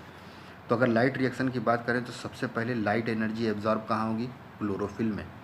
उसके बाद आपके वाटर का फोटोलाइसिस होगा, तो जब वाटर का फोटोलाइसिस हुआ तो आपके 4 इलेक्ट्रॉन और ऑक्सीजन निकला। ठीक है, अब उसके बाद जो आपका NADP है वो किस में चेंज होगा? NADPH में। जब ये 4 इलेक्ट्रॉन इसको मिल गए, इलेक्ट्रॉन ही आपका इधर से उधर चेंज होता है, तो NADP आपका NADPH में बदल गया। और फोटोफॉस्फोराइलेशन मतलब क्या हुआ? फोटोफॉस्फोराइलेशन जो है, ये वर्ड बहुत इंपॉर्टेंट है और इसका मतलब ही यही है कि आपका ADP जो है, ADP प्लस PI, ये मिल के क्या बनेंगे? ATP। Formation of ATP from the ADP and inorganic phosphate जो है उसे PI कहते हैं। इन दोनों को जब ATP में चेंज करेंगे तो इसे फोटोफॉस्फोराइलेशन कहते हैं। और हमें मालूम है कि लाइट रिएक्शन में ATP और NADPH निकलता है। और वाटर का फोटोलाइसिस होता है। यही आपका लाइट रिएक्शन था जो आप समझ गए। आगे देखिए, केल्विन साइकिल। केल्विन साइकिल को हम लोग डार्क रिएक्शन भी कहते हैं या carbon reaction pathway C4 pathway भी कहते हैं। ठीक है। दूसरा इन्होंने ये बताया है the free energy of ATP and reducing power of NADPH। ATP की एनर्जी और NADPH की रिड्यूसिंग पावर, रिड्यूसिंग एजेंट है, इन दोनों का ATP और NADPH की मदद से CO2 का फिक्सेशन होता है किसके रूप में? कार्बोहाइड्रेट में। Reduce CO2 to carbohydrate. CO2 आपका C6H12O6 में बदल गया। ठीक है। तो CO2 जो है, CO2 आपका C6H12O6 में बदल गया। और मैं आपको यहाँ पे एक चीज़ और याद दिला देना चाह रहा हूँ कि रिडक्शन का मतलब होता है ऑक्सीडेशन नंबर में कमी, और ऑक्सीडेशन का मतलब होता है ऑक्सीडेशन नंबर में इंक्रीज। तो जब मैं CO2 की बात करूँ तो यहाँ पे O का -2 ऑक्सीडेशन नंबर होता है, तो कार्बन का यहाँ पे 4 आ रहा है और यहाँ पे कार्बन का ऑक्सीडेशन नंबर 0 आ रहा है। तो इसका मतलब आपके कार्बन डाइऑक्साइड का क्या हो रहा है? रिडक्शन। इसीलिए यहाँ पे लिखा गया है रिड्यूसिंग पावर जो NADPH की थी उससे आपके CO2 का रिडक्शन हो गया किसमें? कार्बोहाइड्रेट में। आगे आपको ये समझना है कि केल्विन साइकिल जो है वो क्लोरोप्लास्ट के स्ट्रोमा में होती है। ठीक है। और एक कंपार्टमेंट, कभी कभार आपकी केल्विन साइकिल माइटोकॉन्ड्रियल मैट्रिक्स या माइटोकॉन्ड्रिया में भी देखने को मिलती है। यहाँ तक आपको कोई दिक्कत नहीं। आगे यहाँ पे देख लीजिए, ग्रेना और थाइलेकॉइड आपकी ये वाली चीज़ है और बाकी अंदर का लिक्विड जो है वो स्ट्रोमा है और ये डबल मेम्ब्रेन है। यहाँ तक कोई दिक्कत नहीं। आगे आइए, thylakoids are membrane bound compartment. ये मेम्ब्रेन बाउंड रहता है कहाँ पे? इनसाइड क्लोरोप्लास्ट के अंदर। और साइनोबैक्टीरिया वो बैक्टीरिया होते हैं जो लाइट का इस्तेमाल करते हैं, तो इसीलिए हम इसे बोल सकते हैं फोटोसिंथेटिक बैक्टीरिया। ऐसे बैक्टीरिया जो अपना खाना खुद से बनाते हैं या लाइट की मदद से बनाते हैं उसे साइनोबैक्टीरिया कहते हैं। तो क्लोरोप्लास्ट और साइनोबैक्टीरिया के अंदर जो मेम्ब्रेन बाउंड कंपार्टमेंट है उसे थाइलेकॉइड कहते हैं। और यही थाइलेकॉइड में आपकी क्या होती है? लाइट रिएक्शन होती है। ठीक है। कोई दिक्कत आपको यहाँ तक? कोई दिक्कत नहीं। आगे आइए, साइनोबैक्टीरिया जो हैं वो एक तरीके के फोटोसिंथेसिस बैक्टीरिया है, जिसमें से कई ऐसे हैं जो नाइट्रोजन को फिक्स करते हैं, नाइट्रोजन फिक्सेशन के काम में आते हैं। साइनोबैक्टीरिया बहुत इंपॉर्टेंट है इन द नाइट्रोजन फिक्सेशन। और ये सिम्बायोटिक रिलेशनशिप में रहते हैं फंगी के। कभी कभार इन्हें हम लाइकन के साथ देखने को मिलता है सिम्बायोटिक रिलेशनशिप। सिम्बायोटिक रिलेशनशिप वो रिलेशनशिप होती है जिसमें दोनों लोग एक दूसरे से बेनिफिट हों, तो उसे हम बोलेंगे सिम्बायोटिक। ठीक है। तो साइनोबैक्टीरिया में बस आपको इतना याद रखना है कि ये एक फोटोसिंथेटिक बैक्टीरिया है, some of which are nitrogen fixing that live in wide variety of moist soil. Moist soil मतलब गीली मिट्टी में, एंड वाटर यहाँ पे आपको देखने को मिलता है। और ये कभी कभार सिम्बायोटिक रिलेशनशिप बनाता है किसके साथ? फंगी के साथ। यहाँ तक कोई दिक्कत नहीं। आगे आइए, ग्रेना एंड स्ट्रोमा ये दोनों ही आपके क्लोरोप्लास्ट के स्ट्रक्चर हैं। ग्रेना जो है दे आर द स्टैक्स हैं ये, जहाँ पे लाइट रिएक्शन होती है। और स्ट्रोमा जो है वो इसके अंदर जो जेल भरा हुआ है या लिक्विड जो भरी हुई है, gel like matrix of the chloroplast. और यहाँ पे आपकी क्या होती है? डार्क रिएक्शन फोटोसिंथेसिस की। ठीक है। आगे आइए, ये डायग्राम हमने पढ़ लिया है, तभी भी मैं आपको यहाँ पे ये चीज़ पढ़ लेता हूँ ताकि आप अच्छे से समझ जाएं। The chloroplast is involve in both the stages of photosynthesis. Photosynthesis के दोनों प्रोसेस में आपके क्लोरोप्लास्ट का इस्तेमाल होता है। The light reaction takes place in thylakoid disc. Light reaction thylakoid में होती है और यहाँ पे वाटर का ऑक्सीडाइजेशन होता है किसमें? ऑक्सीजन में। आप देख रहे हैं जब H2O से O2 बना तो आपका हाइड्रोजन जो है वो निकल गया, and removal of hydrogen is known as oxidation. तो आपका H2O O2 में क्या हो गया? ऑक्सीडाइज्ड हो गया। और जब ये ऑक्सीडाइज हो गया तो इलेक्ट्रॉन रिलीज हुआ, electron freed from the water, electron release हुआ and they are transfer to ATP and NADPH। और यही इलेक्ट्रॉन जो है ये NADP को NADPH में बदल देता है और ADP को ATP में बदल देता है। ठीक है, तो ये इलेक्ट्रॉन ट्रांसफ़र हो गया ATP को। The dark reaction occur outside the thylakoid. Dark reaction आपकी थाइलाकॉइड या ग्रेना के स्ट्रोमा में होती है और यहाँ पे आपकी ATP और NADPH का यूज़ होता है किसके लिए? To fix the carbon dioxide को फिक्स करने के लिए। और कार्बन डाइऑक्साइड फिक्स किस में होगा? कार्बोहाइड्रेट में। The product of this reaction are sugar molecule, fatty acid और अमीनो एसिड। इस टाइप की चीज़ें आपको मिलती हैं जब डार्क रिएक्शन होता है। और डार्क रिएक्शन होता कहाँ पे है? स्ट्रोमा में। समझ गए? आगे आइए। आगे आता है आपके पास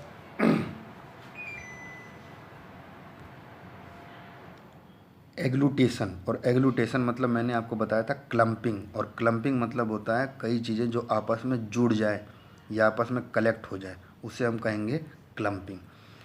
ठीक है, होता यह है कि हमारा ब्लड फ्लो कर रहा होता है, लेकिन अगर हमारे शरीर में किसी दूसरे ग्रुप का रक्त आ जाए जो कंपेटिबल ना हो हमारे शरीर से, तो उस समय पे क्लम्पिंग आपको देखने को मिलती है। तो देखिए क्या लिखा है, agglutination is the clumping of particle when people are given blood transfusion of the wrong blood group. अगर रॉन्ग ब्लड ग्रुप का ब्लड आपके शरीर में आ गया, then antibodies react with incorrectly transfuse blood. तब हमारे शरीर की एंटीबॉडी इस इनकरेक्ट ब्लड के साथ रिएक्ट करना शुरू करती है, और जब रिएक्ट करती है तो उस समय पे हमारे RBC के अंदर क्लम्पिंग होना शुरू हो जाती है, मतलब गांठ बढ़ना या वो सब कलेक्ट होना। वो फ्लो नहीं कर रहे हैं, वो उनके अंदर गांठ पड़ जाती है, स्टिक टुगेदर, आपस में जुड़ना शुरू हो जाते हैं। इसी को हम कहते हैं एग्लूटिनेट। तो रॉन्ग ब्लड ट्रांसफ्यूजन के कारण आपको ब्लड एग्लूटिनेशन देखने को मिलता है। आगे देखिए, agglutination of red blood cell is frequently caused by cold agglutinins and cold agglutinins are IgM and antibodies. IgM और एंटीबॉडीज ये दो चीज़ है जिनकी रिएक्शन आपकी होती है हमारे रॉन्ग ब्लड पे, और इसके कारण आपको माइकोप्लाज्मा इन्फेक्शन देखने को मिलती है। शरीर में आपके वायरल इन्फेक्शन और इस टाइप की इन्फेक्शन होना शुरू हो जाती है, या आपकी लिम्फ्स, आपके नर्व्स, आपकी प्लाज्मा, इनके अंदर भी इनके अंदर भी मतलब डिफेक्ट आना शुरू हो जाता है। इतना आपको समझ में आ गया? एग्लूटिनेटेड रेड सेल, जो सेल का एग्लूटिनेशन हो चुका है, they can clog blood vessel के अंदर गांठ बनाना शुरू करते हैं, जिससे हमारा ब्लड सर्कुलेशन जो है वो रुक जाता है। This agglutinated red blood also crack its contents out of the body. और ये जो मतलब कि स्टिक टुगेदर, ये आपस में जो जुड़े हुए आपके रेड ब्लड सेल हैं, ये कभी कभार बॉडी में लीकेज या क्रैक भी कर देते हैं। इसके अलावा हमारे RBC में जो हेमोग्लोबिन है उसको भी टॉक्सिक बना देते हैं एग्लूटिनेशन से। कोई दिक्कत आपको यहाँ तक? कोई दिक्कत नहीं। आगे आइए। अब आते हैं हम लोग लिम्फेटिक सिस्टम पे, और ध्यान से समझिए लिम्फेटिक सिस्टम के ऊपर क्या है। The lymphatic system is a network of tissue and organ that help to rid the body of toxin and other unwanted material. हमारे शरीर में इम्यून सिस्टम की तरीके से आपका लिम्फेटिक सिस्टम भी काम करता है, जो हमारे शरीर के टॉक्सिन को बाहर निकालता है।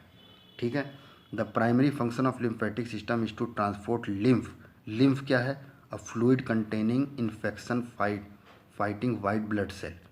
एक तरीके से वाइट ब्लड सेल का ही पार्ट है फ्लूइड कंटेनिंग, एक फ्लूइड है जिसके अंदर WBC पाया गया है, and they goes throughout the body. तो लिम्फेटिक सिस्टम लिम्फ से बना है, जो हमारे शरीर के वेस्ट या टॉक्सिन से लड़ने का काम करता है या एंटीबॉडीज़ का काम करता है।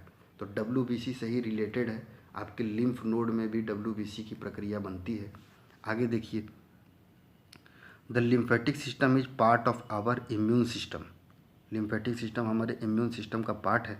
पहला, सारे के सारे illness, maintaining body fluid level, absorbing digestive tract, fat and cellular waste, blockage, disease, infection, ये सब आपके लिम्फेटिक सिस्टम के ही फंक्शन हैं। और लास्ट में आपको ये देखना है लिम्फेटिक ऑर्गन, अगर आपके शरीर में पूछा जाए कि कौन कौन से लिम्फ सिस्टम में कौन कौन से ऑर्गन आते हैं, तो आप बताएंगे बोन मैरो। बोन मैरो क्या है? हमारी बोन के अंदर जो सॉफ्ट टिश्यू है उसे ही बोन मैरो कहते हैं। थाइमस, हमारी ब्रेस्ट बोन, हमारे चेस्ट के अंदर थाइमस ग्लैंड है। Lymph nodes, lymph nodes are small bean shaped tissue along with lymphatic vessel. हर वेसल के अगल बगल कुछ टिश्यू हैं, उन्हें लिम्फ नोड कहते हैं। और इसके अलावा म्यूकस मेम्ब्रेन, टॉन्सिल और स्प्लीन, ये सब जो हैं आपके लिम्फेटिक ऑर्गन हैं। ये याद रखना है आपको, इनमें से हर एक चीज़ पूछता है। Thymus gland is a part of, bone marrow is a part of, तो आपको पता होना चाहिए। और स्प्लीन, ये सब आपके लिम्फ नोड के ही पार्ट हैं।